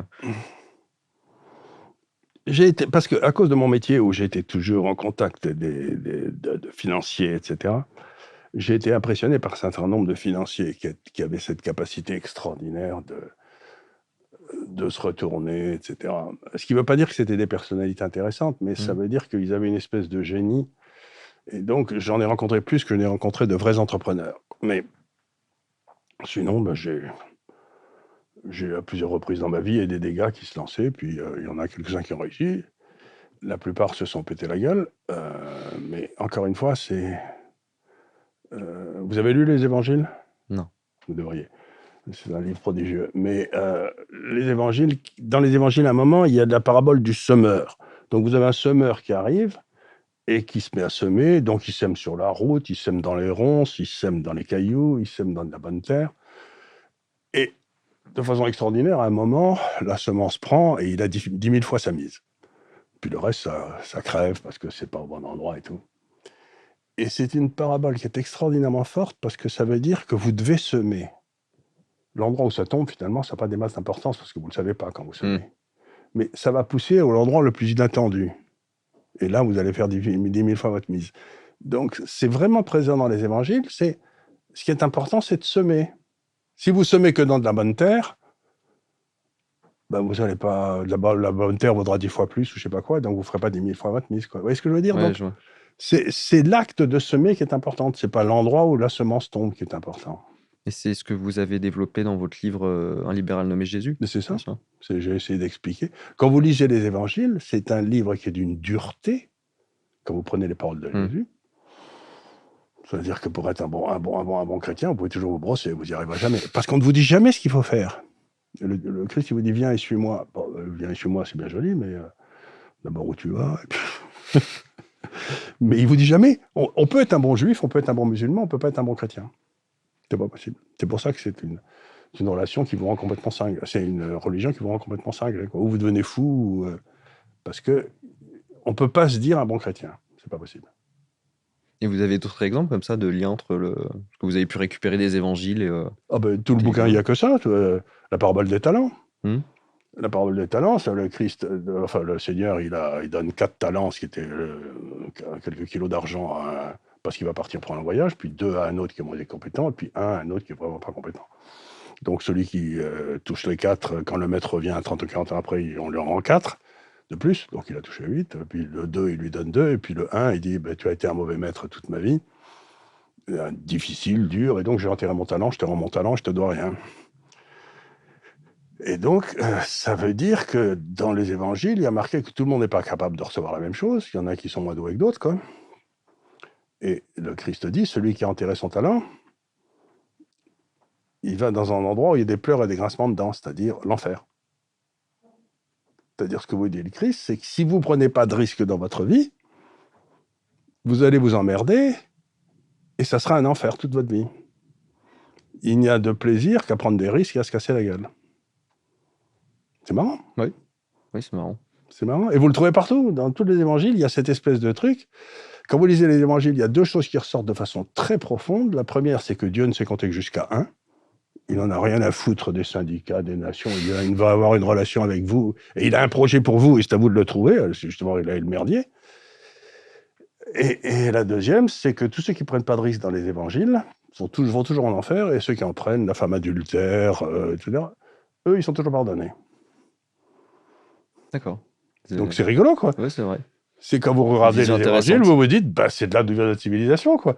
Dieu ne sait compter que jusqu'à 1, l'individualisme créatif. Et puis, le deuxième, c'est, il faut prendre des risques, sinon, vous ne trouverez jamais votre projet de vie. D'ailleurs, vous avez écrit aussi d'autres livres, vous en avez écrit J'en ai écrit 4 ou 5, oui. Ouais. Mais celui-là, quand je regarde mes livres que j'ai écrits, sur l'économie, sur la finance, tout ça, Si j'ose dire, je ne suis pas surpris. Quand j'ai écrit Steve sur l'Évangile, j'ai été stupéfait de ce que j'écrivais. Je ne savais pas que je pensais ça. Et je ne savais pas que c'était dans les Évangiles. Pour moi, ça a été... Je me suis dit, mais où est-ce que j'ai été trouvé tout ça? Vous voyez, je voulais dire, je regarde, encore aujourd'hui, je le regarde et je me dis, mais d'où ça sort? C'est très curieux. C'est d'ailleurs le côté nécessaire de l'écriture, c'est-à-dire quand vous écrivez, parfois vous avez sorti des choses dont vous ne saviez pas que vous les pensiez. C'est-à-dire que l'écriture est beaucoup plus... Vous accouchez beaucoup mieux de vos idées en écrivant qu'en parlant. D'accord. Il faut écrire. Et c'est là où je m'inquiète, parce qu'il y a beaucoup de gens qui n'écrivent plus.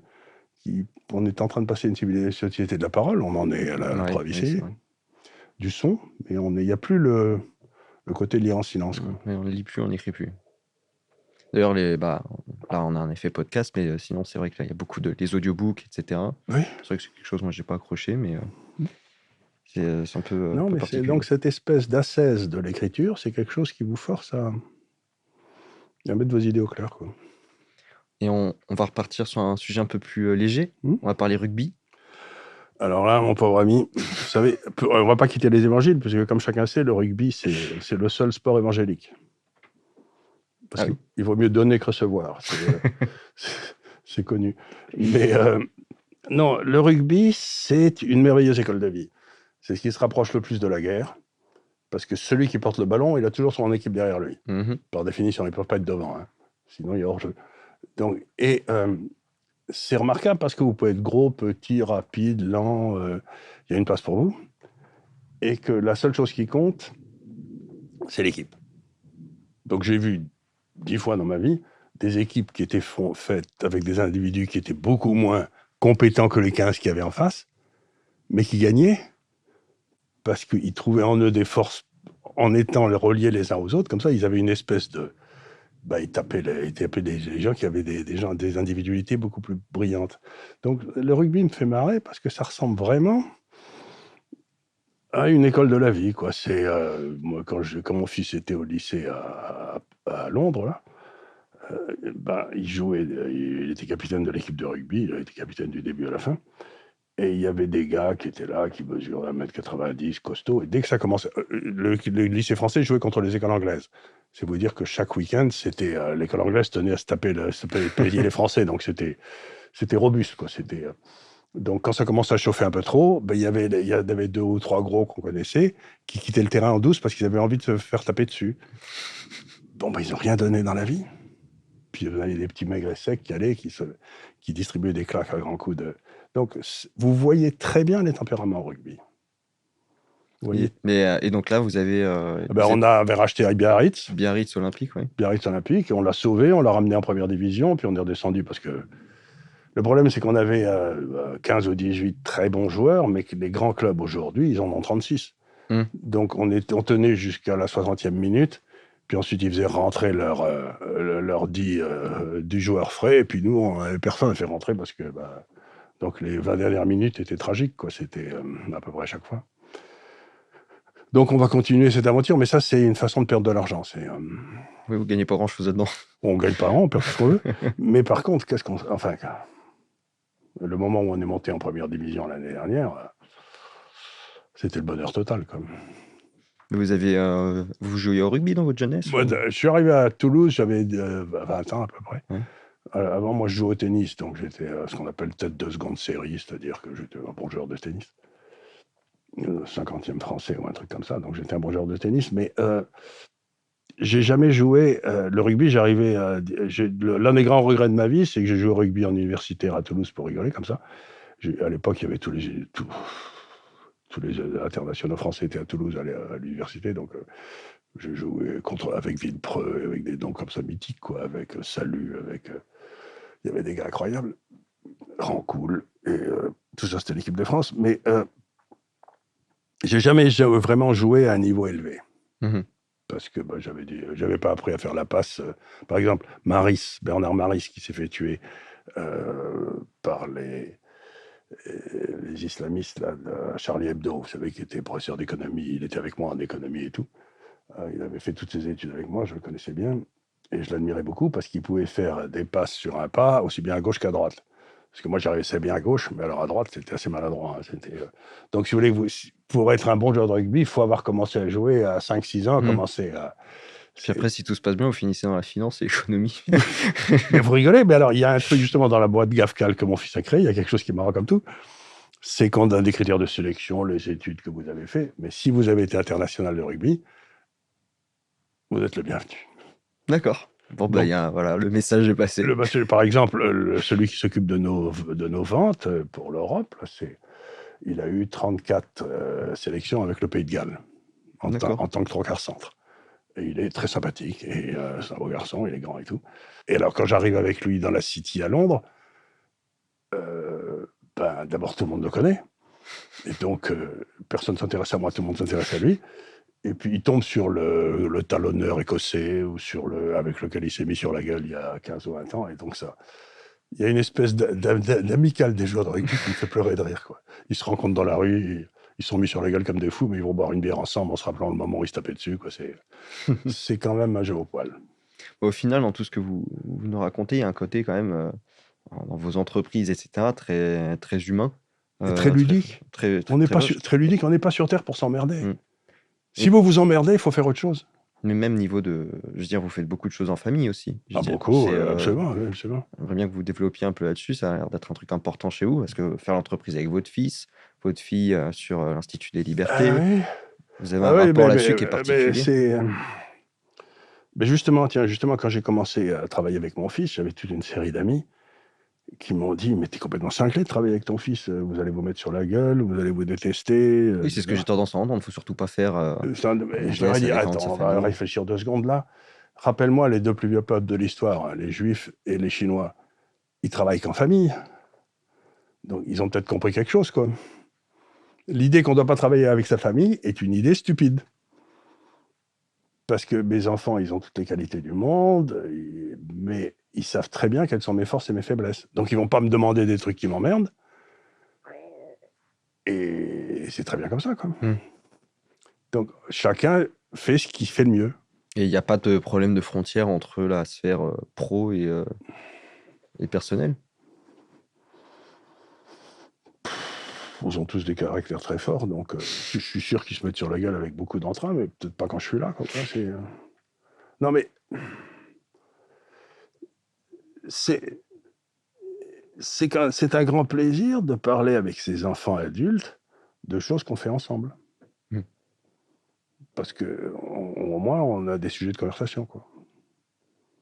Tandis que si lui, il s'occupe de l'informatique et que vous développez de l'agriculture dans la campagne bressane, il y a des moments où la communication s'arrête un peu, quoi. Puis ça doit être... c'est vrai que, par exemple, j'y pensais, on en parle souvent avec mon petit frère qui a des métiers assez complémentaires. Et c'est vrai que l'idée d'avoir un but, un objectif commun familial, c'est une idée qui et ça me fait pleurer de rire, d'ailleurs. Qui peut souder aussi une famille. Absolument. J'avais un ami qui a disparu parce qu'il a eu un cancer au cerveau, qui était un grand juif français, esquénaz, d'une très bonne famille, etc. Alors il me regardait tout le temps, il me disait « Mais Charles, arrête tes conneries, tu t'intéresses aux idées. Tu travailles avec tes enfants. Tu as un enfant à New York, un enfant à Londres, un autre à Hong Kong, etc. Et tu me dis que tu n'es pas juif. » Je lui disais « Mais non, je t'assure. Je t'assure, je ne suis pas juif. » Il disait « Voilà. Donc, si vous voulez, chez les juifs, ça se passe comme ça depuis toujours. Et ça fait 5000 ans qu'ils durent. Hein. Donc, ils ont peut-être compris quelque chose. » Ça leur réussit plutôt bien, effectivement. Ouais.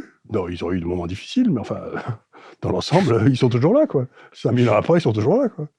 C'est quand même étonnant, non? C'est vrai que ce côté communautaire où ils s'entraident entre eux... je vais dire un truc, pour moi, qui est essentiel, c'est que le communisme, ça ne peut pas marcher sauf en famille. Parce que là, tout le monde comprend que s'il y a une sœur, n'importe quoi, qui ramasse une gamelle, qui a des ennuis et tout, faut y aller, quand même. Vous voyez ce que je veux dire? Donc, la famille, c'est le seul endroit où le communisme marche. On va reprendre maintenant sur le côté plus entrepreneuriat, parce que vous avez aussi une vie d'entrepreneur. S'il y avait un jeune là qui venait vous voir demain et qui voulait se lancer, qui vous demandait un conseil, vous lui donneriez lequel?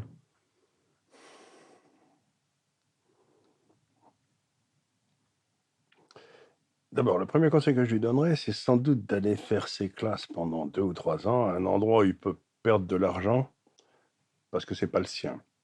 Par exemple, moi, les 3 ans que j'ai passés dans la banque m'ont été extraordinairement utiles parce que j'ai vu à peu près en 3 ans toutes les conneries qu'il fallait pas faire, quoi. Mais je savais pas que c'était des conneries avant, quoi. Mais je veux dire, c'est quand je les ai vues ensuite comment ça s'est passé. Donc, avant d'aller dans le monde de l'entrepreneuriat, il n'est pas mauvais d'aller dans le monde soit de l'entreprise, soit de l'administration pour essayer de débroussailler exactement ce qu'on pense, quoi. Ça vous permet de vous... Donc ça, ce serait une première chose. La deuxième, c'est il va aller dans l'entrepreneuriat avec une idée arrêtée. Il dit, je vais vendre des papillons à vapeur, tout le monde en a besoin. Bon. Et très probablement, il va se rendre compte assez vite que c'est pas ça dont les gens ont envie. Il va se retrouver en train de vendre autre chose. Donc, ce dont il doit se rendre compte, c'est que ce qui compte, c'est la décision d'être entrepreneur, c'est la décision de vendre quelque chose à quelqu'un, enfin pas de l'amener à s'intéresser à vous pour qu'il achète vos produits ou vos services. Mais le truc que vous vendez n'a pas tellement d'importance. Il faut que vous réfléchissiez bien à ce que vous allez vendre, mais très souvent, en fin de parcours, vous ne vendez pas ce à quoi vous croyez au début, quoi. Ce que je veux dire, c'est que voilà, c'est pas ce à quoi vous croyez. Donc, de ne pas s'obséder sur son produit à lui qu'il veut essayer de vendre à tout prix à tout le monde. Parce que si les gens n'ont pas besoin, les gens n'ont pas besoin. Mais par contre, vous voyez ce que je veux dire? Donc, c'est l'essentiel, c'est de rendre service. L'essentiel, c'est pas d'inventer un... Faut pas forcément se dire, je vais devenir le prochain Mark Zuckerberg et faire le prochain Facebook. Le prochain Facebook, vous n'en savez rien du tout. Et en plus, il ne le pensait pas, probablement, quand il l'a fait, il n'y pensait pas. Donc, encore une fois, une fois qu'il sera lancé, j'ai toujours dit ça aux gens avec qui je travaillais, c'est qu'à un moment, sans qu'ils sachent très bien, la petite ligne de pêche qu'il aura lancée dans l'eau, il y aura quelqu'un qui mordra. Et à ce moment-là, il faut qu'il commence à la remonter tout doucement, sans la casser. Et puis, elle devient une grosse ligne de pêche, et puis un câble, et puis... ça se passe très lentement. On ne sait pas très bien pourquoi ça se passe, mais petit à petit, les gens s'agrègent, viennent. Donc, il faut laisser traîner des tas de lignes de pêche, et puis il y en a une auquel les gens en mordent. Mais dire laquelle au début, j'utilise souvent l'image, vous savez, c'est comme vous mettez des bateaux en papier sur le lac dans le bois de Boulogne, quoi, et puis il y a un souffle de vent qui part et qui en enlève un. Mais vous savez, vous avez mis 4 ou 5 bateaux, il y en a qu'un qui part, mais vous ne savez pas pourquoi. Donc il faut avoir des bateaux comme ça qui traînent, et puis pouf, il y en a un qui part, et puis à partir de cela, vous pouvez commencer à bouger. Et donc, il faut à la fois une grande modestie et un grand sens de l'observation, quoi. Une bonne capacité d'adaptation, de flexibilité. C'est-à-dire que vous dites, bon, parce que ce qui me semblait le truc dont tout le monde avait besoin, mais apparemment personne n'en veut, c'est peut-être pas ça, mais par contre... Oui, ça peut être un défaut que beaucoup ont au début, c'est de s'entêter. De s'entêter sur le projet, sur le nouveau programme qu'ils ont trouvé que personne d'autre n'avait fait avant eux, etc. C'est comme ça me fait penser à Steve Jobs, je crois qu'il y a une citation qui circule beaucoup. Alors, je sais pas si c'est le mot exact, mais où il disait que le plus grande qualité, c'était d'être persévérant. Et j'ai l'impression que parfois, elle est mal comprise dans le sens, c'est peut-être pas la persévérance dans le fait d'insister en disant mon produit est le bon, et c'est celui-là que les gens voudront, mais de persévérer dans l'entrepreneuriat. Parce que même Steve Jobs, il en a fait beaucoup de projets différents. Mais non seulement ça, mais quand vous regardez la carrière de Steve Jobs, ce qu'il y a d'extraordinaire, c'est le nombre de fois où il s'est cassé la gueule. Avec Apple, avec son espèce de première machine. Enfin bref, ce qui est étonnant chez Steve Jobs, c'est le nombre de fois où il a quasiment fait faillite. Et il a fait 2 énormes succès ou 3 qui ont emporté tout. Mais quand vous regardez Steve Jobs, vous vous dites, c'est un gars qui s'est cassé la gueule au moins une dizaine de fois. Et c'est là où la société américaine est très intéressante, c'est qu'elle permet à des gars de se casser la gueule et de se recommencer. Tandis qu'en France, c'est plus difficile. Si vous avez sauté, vous avez été inscrit à la Banque de France, etc., ça devient difficile, quoi. Oui. On ne permet pas beaucoup l'échec. Ben voilà, et là, les sociétés qui ne permettent pas l'échec, elles restreignent l'entrepreneuriat. Et là, c'est ce que je vois en Asie aussi, qui sont des sociétés confucéennes, où, vous savez, une société peut être fondée soit sur je vous demande pardon, soit je suis déshonoré, quoi. Donc guilt ou shame. Oui. Où vous êtes Et les sociétés chrétiennes sont fondées sur, je reviens encore à ça parce que ça a beaucoup d'importance, sur la culpabilité, on va se confesser, on se sent mieux, et hop, on repart à zéro, et on a oublié, tout va bien, on est pardonné. Tandis que les sociétés qui sont fondées sur la honte, vous avez rendu votre famille honteuse, vos parents, vos grands-parents, tout le monde est honteux, et donc vous êtes foutus, quoi, pour toujours. Donc les sociétés qui sont fondées sur la culpabilité sont beaucoup plus agréables à vivre pour les entrepreneurs que les sociétés qui sont fondées sur la honte. Parce que quand vous avez faillite, vous êtes foutu, c'est fini, quoi. Donc les sociétés confucéennes sont difficiles à l'entrepreneur. D'accord. Oui, d'ailleurs, un truc que j'ai jamais beaucoup compris, qui m'a un peu marqué quand on regarde l'histoire de la Chine, c'est que les gars, ils inventent tout. Mais après, ils en font rien. C'est-à-dire qu'ils vont inventer la poudre, ils font des feux d'artifice, mais c'est les Européens qui se disent tiens, ça fait des fusils. Ça fait des fusils. Et ils ont inventé la boussole, ils ont inventé le papier, ils ont inventé le papier-monnaie, ils ont tout inventé, ces gars-là. Et finalement, ça ne donne rien. Donc au final, il ne faut peut-être pas trop s'inquiéter. Mais par contre, ils avaient une classe qu'on appelait les mandarins, qui contrôlait tout, quoi. Ceci explique peut-être ça, là. Le but dans la Chine, c'était de passer l'examen du mandarinat et d'être un mandarin impérial à ce moment-là. Vous sauviez votre famille pour des années qui venaient, quoi. Donc on ne doit pas trop s'inquiéter d'une conquête du monde par la Chine, comme on entend un peu. C'est-à-dire que quand vous allez, c'était une discussion que j'avais souvent parce qu'à un moment, je conseillais la Banque centrale de Singapour et le grand fonds de pension de Singapour, qui était, j'étais actionnaire chez moi dans un moment dans mes affaires. Et ils étaient rigolos parce que c'était tous des gars qui avaient été dans les meilleures universités du monde, brillants, intelligents, connaissant tout. Mais de temps en temps, j'avais une idée. Et alors, ils me regardaient avec des yeux complètement ronds, si j'ose dire. Et ils me disaient, mais comment tu as eu cette idée? Je leur disais, j'en sais rien. Donc quelque part, les sociétés confucéennes... Nous, on a quelque chose de très bien dans nos sociétés caucasiennes, c'est qu'on permet quand même aux cinglés, aux types qui ne sont pas tout seuls dans leur tête, d'exister, quoi. Et on le voit très bien, moi, quand j'étais en Angleterre, il n'y a rien qui amuse plus les Anglais que ce qu'ils appellent un caractère, c'est-à-dire le gars complètement à la masse, qui dit des choses que les autres ne disent pas et tout, mais ils adorent. Parce qu'ils se disent, c'est lui qui dit que le roi est nu, quoi. Dans les sociétés confucéennes, dire le roi est nu, c'est pas bien vu, quoi. Alors que dans les nôtres, donc cette espèce d'acceptation de l'originalité est un truc qui est très occidental. D'accord. On le trouve dans les artistes, La plupart des artistes chinois essayent de faire aussi bien que les artistes du passé. Oui, c'est vrai. Ils n'essayent pas d'inventer quelque chose de nouveau. Nous, nos artistes, j'en ai vu un en Suède, par exemple, c'était la première fois qu'on faisait un tableau tout blanc, où il n'y avait rien dessus, quoi. Je lui ai dit, oui, c'est la première fois, mais ça s'est vendu des 100 et des 1000, hein. Donc je me suis dit, en effet, c'est la première fois qu'il y a un tableau tout blanc. C'est original. mais en tout cas, il a réussi à vendre son truc. Mais je crois pas que ce serait vendu dans une société confucéenne, le tableau tout blanc. Je crois pas. Hein. Et pour revenir au côté un peu entrepreneur, j'aimerais qu'on puisse réussir à donner des conseils un peu plus terre à terre aux gens. Alors, allez voir des autres entrepreneurs qui ont réussi ou qui n'ont pas réussi, d'ailleurs, ça n'a pas d'importance, et parlez-leur. Parce que les types, ils sont... D'abord, en général, ils sont plus de première jeunesse, donc ils aiment bien raconter leur guerre de 14, comment ils sont sortis de la tranchée, que tout le monde est tombé à côté, mais qu'ils ont réussi à s'en sortir. Et donc, l'entrepreneur, par définition, il aime bien raconter des histoires de sa réussite. Quoi. Donc, allez voir les autres, faites-les parler. Et il se trouve qu'aussi, il y a un deuxième avantage, c'est que les entrepreneurs, s'ils ont réussi, au moins, souvent, ils ont des économies. Oui. Donc, si vous allez le voir et au bout de 5 minutes, vous leur dites « Tiens, j'ai peut-être un projet », possible que ça l'intéresse.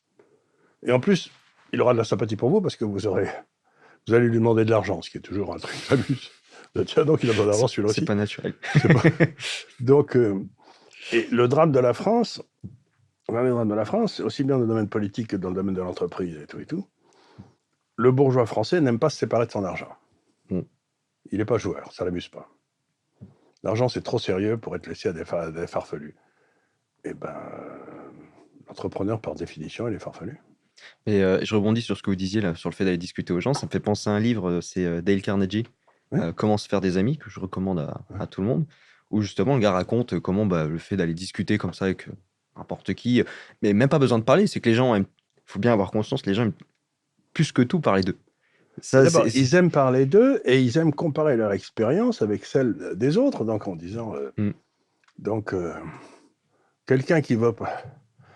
oui, donc vous allez vous asseoir sur un banc et puis vous parlez à un petit vieux qui est à côté de vous.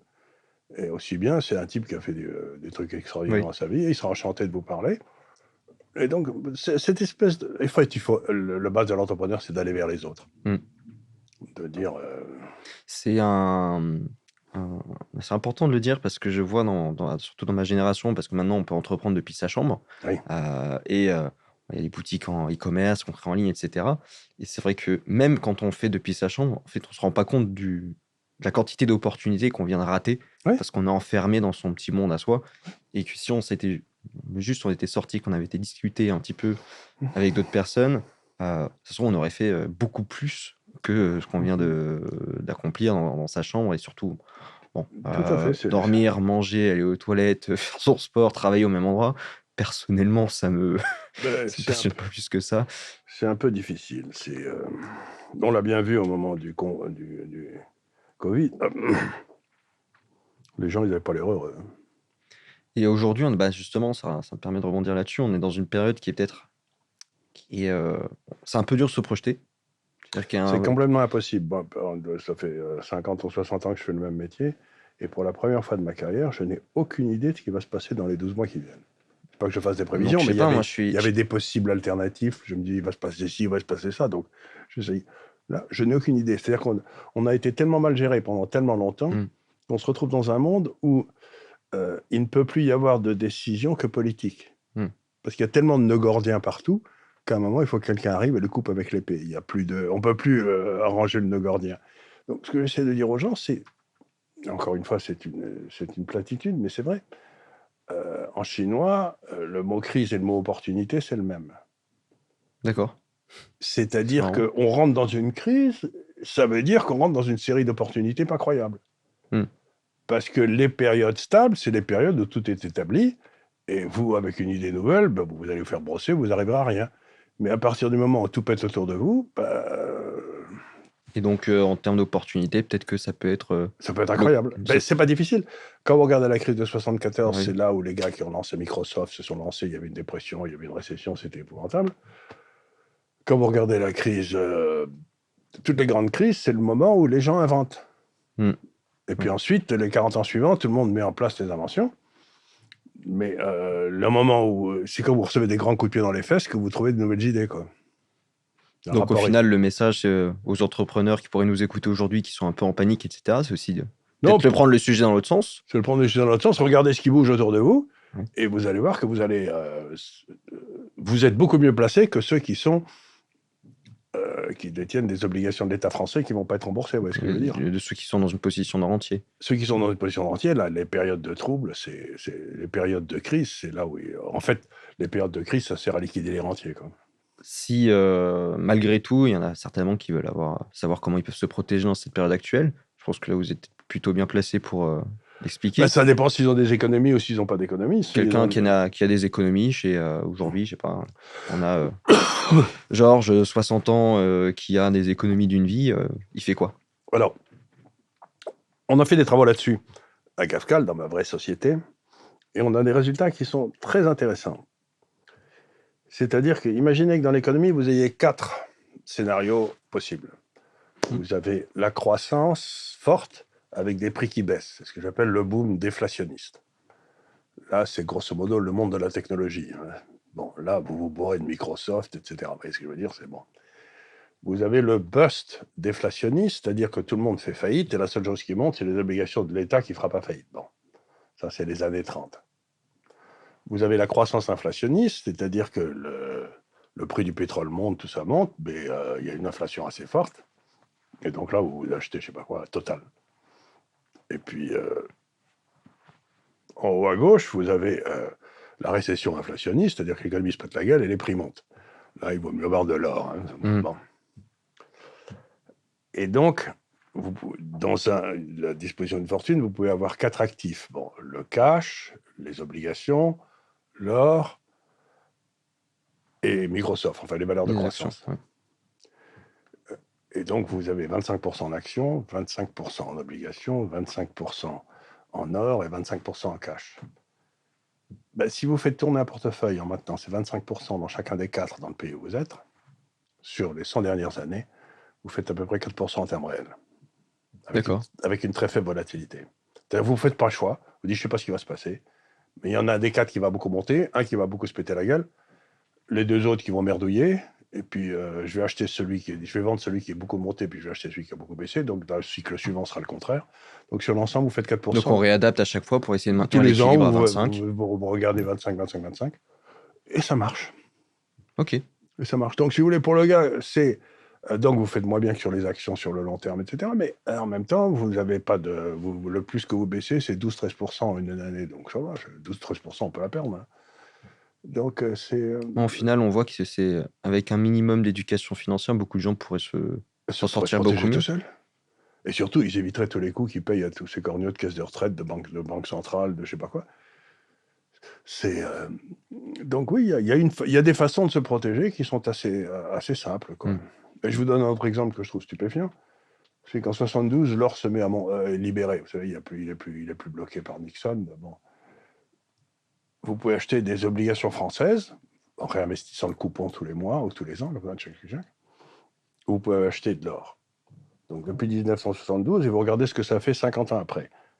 Les deux. En rentabilité totale. Et alors ? Eh bien, ils ont fait exactement pareil.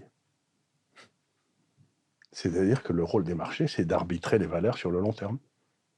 Donc il y a des moments où il fallait avoir que des obligations françaises, il y a des moments où il fallait avoir que de l'or, mais si vous n'avez pas envie de vous fatiguer, vous mettez moitié-moitié, ouais. et puis vous rachetez l'un, vous vendez l'autre, vous rachetez l'autre, voilà. Donc, je sais pas. Donc je veux dire, les marchés, c'est une merveille. Et là, sur le très court terme... Aucune idée. Là, moi, je sais qu'il y a beaucoup de monde qui sont passés sur le dollar. Oui, il y a beaucoup de gens, mais pourquoi les gens sont passés sur le dollar ? C'est une idée toute con, mais l'Europe, avant qu'on décide qu'on ne voulait plus de l'énergie russe parce qu'elle sentait des pieds ou je sais pas, des trucs abominables, donc on n'achète plus. Avant, on achetait notre énergie russe en euros, oui, et avec des prix fixes qui étaient assez bas. Maintenant, on n'achète plus de l'énergie de ces barbares, mais il faut qu'on achète notre énergie ailleurs. Et on la paye en quoi ? En dollars. Oui. Et donc, on est short le dollar, comme on l'a jamais été dans l'histoire de la... Puisque toute notre énergie, il faut maintenant l'acheter en dollars alors qu'on n'en avait pas. Et donc le dollar monte. Puisque les Européens sont en train d'en acheter comme des fous. Pourquoi voudrez-vous qu'ils fassent autre chose ? Et l'euro se pète la gueule. Mais l'euro pourrait continuer à descendre. Ben, évidemment. Mais en attendant, il y a un moment où le dollar va tellement monter qu'il faudra le vendre. C'est pour ça que moi je vais me mettre en Chine. Ou au Japon, où c'est pas cher. Vous voyez ce que je veux dire ? Oui. Il y a des choses comme ça, mais ce que je veux dire, c'est que c'est pas stupéfiant que le dollar monte si d'un seul coup, on a décidé qu'on allait acheter toute notre énergie en dollars et pas en euros. Il faut pas avoir fait de longues études pour comprendre qu'on parle de, je sais pas, 20 millions de barils par jour, à $100 le baril, ça fait 20 millions, 200 millions, 2 milliards. Il faut trouver 2 milliards de dollars par jour. Et comme les stocks, c'est 100 jours, ça vous fait 200 milliards de dollars qu'il faut mettre en stock, qu'on n'a pas. Donc, mais les gens vont chercher des explications compliquées. Il n'y a pas d'explication compliquée, c'est qu'il y a beaucoup plus d'acheteurs de dollars que de vendeurs. Quoi. Mais vous avez vraiment confiance pour ce qui est de la Chine ? Parce qu'on voit bien, plus le temps passe, Alors, il y a une phase un peu où ils ont un peu lâché le lest sur l'économie, etc. Avec, en l'occurrence, Deng Xiaoping. Mais ces derniers temps, Xi Jinping, on voit qu'il se met à reverrouiller partout. Est-ce que ça ne met pas l'économie chinoise en danger sur le long terme ? L'économie chinoise, pour l'instant, elle a des comptes courants excédentaires monstrueux. Et elle vous paye du 3% alors que l'inflation est à 1. Tandis qu'en France, en Allemagne, on me donne du 1 alors que l'inflation est à 10. Donc bon, je sais que les Chinois n'ont pas comme but principal de me ruiner en tant qu'épargnant. Ils le feront peut-être, mais ce sera un coup de pas de peau. Tandis que je suis certain que la Commission européenne et les États-Unis veulent me ruiner. Donc j'achète des trucs où le type, s'il me ruine, ce sera un coup de pas de chance, quoi. Alors que de l'autre côté, je suis certain que leur but ultime, c'est de me ruiner moi. Ouais. Donc, je prends ma chance. Hein. Pour ce qui est du Japon, je sais qu'il y a beaucoup, ça se bataille un peu dessus par rapport à leurs dettes. Je sais qu'il y en a Mais certains leur qui disent dette, qu'elle est encore trop une fois, élevée. c'est encore une grosse bêtise. La dette japonaise, elle est détenue par qui? Les Japonais. Les Japonais. Donc, ils n'ont pas de dette. Si, dans ma famille, je prête de l'argent à mon fils, ou plus probablement, si j'emprunte de l'argent à mon fils, la famille, en consolidé, elle n'a pas de dette. Puisque j'ai un actif et lui, il a un passif, ou le contraire. Donc, je vais vous raconter une histoire. Tiens, ça, on va voir si vous comprenez l'économie. Il y a un type qui arrive dans une petite ville en France. Il se dit, tiens, je vais visiter la ville, elle a l'air jolie, je vais aller voir la cathédrale. Donc, il va à l'hôtel. Il donne 200 € pour le prix de la chambre. Puis, il commence à visiter la ville. Il va aller voir la cathédrale. Bon. Donc, l'hôtelier prend les 200 €, va chez le pharmacien à qui il devait 200 €, paye. Le pharmacien va voir le boucher à qui il devait 200 €, paye. Le boucher va voir la prostituée locale, paye, et qui va rembourser ce qu'elle devait au commissariat de police, etc. Puis le commissariat de police revient pour payer les chambres, il donne 200 € à l'hôtelier. Donc, toutes les dettes sont annulées. Et le type dit en disant finalement, non, je ne veux pas rester, rendez-moi mes 200 €, je n'ai pas besoin de la chambre. Et donc, l'hôtelier lui rend les 200 €. Mais toutes les dettes qui ont été annulées, mais c'est rien passé. Parce qu'elles sont dans la même zone monétaire. D'accord. C'est-à-dire que si vous devez de l'argent dans votre zone monétaire, vous ne devez pas d'argent. Mais si vous devez de l'argent aux Qataris ou au fonds de pension hollandais... C'est le drame de la France. Et voilà. Alors que l'Italie, elle doit tout à elle-même. Donc l'Italie a très peu de dettes, mais la France a énormément de dettes. On peut rajouter la problématique géopolitique par-dessus. Je préfère ne pas dire aux Américains ou aux Chinois qu'on ne va pas les rembourser. C'est ça. C'est ça. En plus, ils vont mal le prendre. Hein. Non, mais ce que je veux dire par là, c'est que la dette, une dette qui est exprimée dans votre monnaie, que vous pouvez imprimer et qui est placée chez vos concitoyens, la Chine, elle a toute sa dette qui est que chez les Chinois. Personne n'a de la dette chinoise. Personne. Donc, ça veut dire qu'ils n'ont pas de dette. On va continuer. Je vais vous sortir quelques phrases que vous avez dit. Oh mon Dieu, quelle horreur. J'aimerais que vous les développiez. Oui. Un concept que j'aimais bien, c'était la durée de vie d'une institution, c'est 70 ans. Oui, ça c'est un truc que j'ai repéré, enfin je sais pas. Il y a des travaux qui ont été faits qui semblent confirmer ça. C'est qu'encore une fois, vous vous endormez en 1790, vous vous réveillez en 1830, vous comprenez rien. Le monde a changé au-delà de ce qu'était la Révolution française, vous ne comprenez rien. Vous vous endormez en 1890, vous réveillez en 1930, vous comprenez rien. Tout ça a disparu, la Russie a disparu, enfin bref. Vous endormez en 1990, vous réveillerez en 2030, vous ne comprendrez rien. Donc, les institutions humaines se construisent autour d'un pouvoir dominant. Quand le pouvoir dominant s'écroule, ces institutions s'écroulent, on rentre dans des périodes de troubles, de crise, d'opportunités. Puis ensuite, il y a un autre pouvoir dominant qui émerge, et puis les institutions se recréent autour, et puis 70 ans après, elles sautent à nouveau, parce que bon... Ben c'est là où on est. L'ordre dominant, qui était l'ordre américain, qui a commencé en 1945, il est en train de s'écrouler sous nos yeux. Quoi. Donc, je ne sais pas quel sera l'ordre suivant.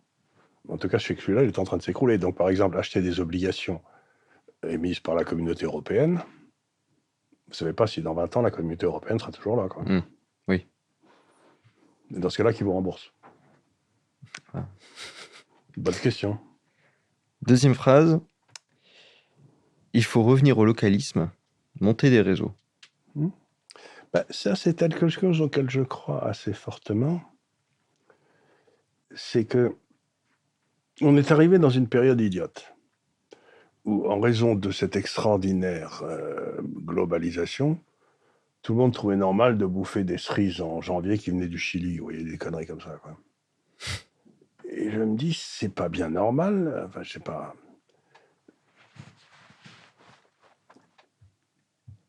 Et donc, autrefois, la France était un pays très résilient, très antifragile, parce qu'il y avait tous ces réseaux. Chaque maison avait son potager, chaque maison avait son... Et si on rentre dans une période de troubles plus profonds que ce à quoi on s'attend, avec une rupture de cet ordre international, j'en sais rien, c'est un peu comme de 40 à 45. Si vous étiez copain avec des paysans, vous aviez un peu plus de chances d'avoir... un poulet le dimanche que si vous alliez au marché, quoi. C'était... Donc, quelque part, vous avez des gens autour de chez vous, je suis sûr, on revient toujours à la notion d'échange qui est essentielle à l'économie, c'est que, je sais pas, vous pouvez échanger des pommes de terre que vous faites dans votre jardin avec des abricots qui sont faits. Ce que je veux dire, il y a dans la campagne, autrefois, ça se passait, il y avait des tas de transactions dans la campagne, autrefois, qui étaient faites littéralement. Et même peut-être au niveau de petites entreprises. Des petites entreprises, ça se passait pareil et tout et tout. Donc oui, les petites entreprises, tout ça. Mais évidemment, ça suppose qu'on arrête la TVA, quoi. Donc ça suppose quand même quelques petits troubles. Oui. Et je sais pas dans quoi on se paiera les uns les autres, quoi, parce que nous, on fait des travaux sur la monnaie. Il y avait une exposition merveilleuse qui était à l'Hôtel de la Monnaie à Paris, où on montrait tout ce qui avait servi comme monnaie dans l'histoire. C'est à vous hurler de rire, quoi. C'est n'importe quoi. Ça peut être des colliers de fleurs, ça peut être des coquillages, ça peut être. Donc, les gens utilisent comme instrument d'échange. Dans les camps de concentration, c'était les cigarettes qui servaient de monnaie. Parce qu'ils échangeaient des trucs, les mecs. Donc la monnaie, c'est une notion très intéressante parce que vous pouvez imaginer qu'il y a des tas de monnaies locales qui se mettent en route comme ça pour échanger des trucs localement, quoi. Ah oui, carrément. Oui, c'est ce qui se passait dans le temps, quoi. Là, on est complètement à l'opposé. Ils sont en train d'essayer des espèces de monstres de monnaie dont personne ne veut, mais on retrouvera un jour la monnaie que tout le monde comprend, quoi. Dernière phrase, l'inflation n'est pas une hausse des prix, mais la baisse de la valeur de la monnaie. Ça, c'est très important, ça. La plupart des gens pensent que le prix de l'essence est monté de 1,50 € à 2,50 € ou je sais pas combien. C'est du pipeau. Ce qui s'est passé, c'est la valeur de l'euro qui a baissé par rapport à la valeur du pétrole. Le pétrole, il est toujours pareil, lui, il a rien rajouté de plus. C'est simplement, si vous imprimez trop d'argent, la valeur de la monnaie va baisser, le pouvoir d'achat de la monnaie va baisser, et vous aurez l'illusion que c'est les prix qui montent. Alors qu'en fait, c'est ce que le billet que vous avez dans la poche qui baisse de valeur. Donc, il faut bien comprendre que l'inflation, c'est un phénomène de baisse de la valeur de la monnaie. Et c'est pas une hausse des prix. Parce qu'il y a des hausses de prix qui se passent pour des raisons parfaitement légitimes. Par exemple, moi, j'ai toujours rigolé en disant que j'adore le caviar. Hein. Ça me vient de ma mère qui aimait beaucoup ça. Et j'ai toujours dit quand j'étais jeune, quand j'aurais gagné l'argent que je mérite, je me paierais du caviar et j'en boufferais jusqu'à la champion. Pipeau, parce qu'au fur et à mesure que je gagnais du pognon, il y en avait qui en gagnaient encore plus que moi, et le prix du caviar, il montait beaucoup plus vite. Donc, le caviar, il est toujours hors de prix, même pour moi aujourd'hui. Vous voyez ce que je veux dire? Ça, c'est un prix qui monte. Mais c'est pas la même chose que c'est la valeur de la monnaie qui baisse, quoi. Les gens doivent comprendre que l'inflation, c'est la valeur de l'État fait baisser la valeur de la monnaie qu'ils ont dans leur poche pour pas avoir à rembourser sa dette, pour la rembourser en monnaie de singe. Voilà, c'est ça. Donc, ça veut dire qu'avoir du cash dans une période inflationniste, il faut être débile. Donc, éviter l'épargne 100% en euros. Ah ben ça, vous êtes mort, hein. Vous avez déjà perdu un paquet, hein. Donc là, on a par exemple ce que vous avez expliqué par exemple tout à l'heure sur les 25%. Au moins, là, vous en prenez une cloque sur 25%, quoi. C'est déjà mieux que sur 100%. Oui. On va arriver à la fin. J'aimerais que vous donniez... Alors là, tout à l'heure, je vous ai demandé de parler aux jeunes sur l'entrepreneuriat, mais là, j'aimerais que ce soit un peu plus global. Un message que vous auriez à donner à tous les jeunes qui nous écoutent là en ce moment. Je vais leur dire... J'aime pas ça leur dire ça, mais je suis inquiet. Je suis inquiet parce que pour la première fois depuis très longtemps, les outils qui permettaient aux jeunes qui avaient des qualités éminentes, mais qui n'étaient pas nés au bon endroit, vous voyez ce que je veux dire? Camus, qui est né à Alger, avec une mère qui savait ni lire écrire et qui était à moitié idiote, mais qui est tombé sur Monsieur Germain, qui a rendu compte qui en a fait Camus, quoi, enfin bref, qui était l'instituteur. Nos sociétés ne sont plus ouvertes aux gens qui sont nés au mauvais endroit. Et ça, c'est très inquiétant.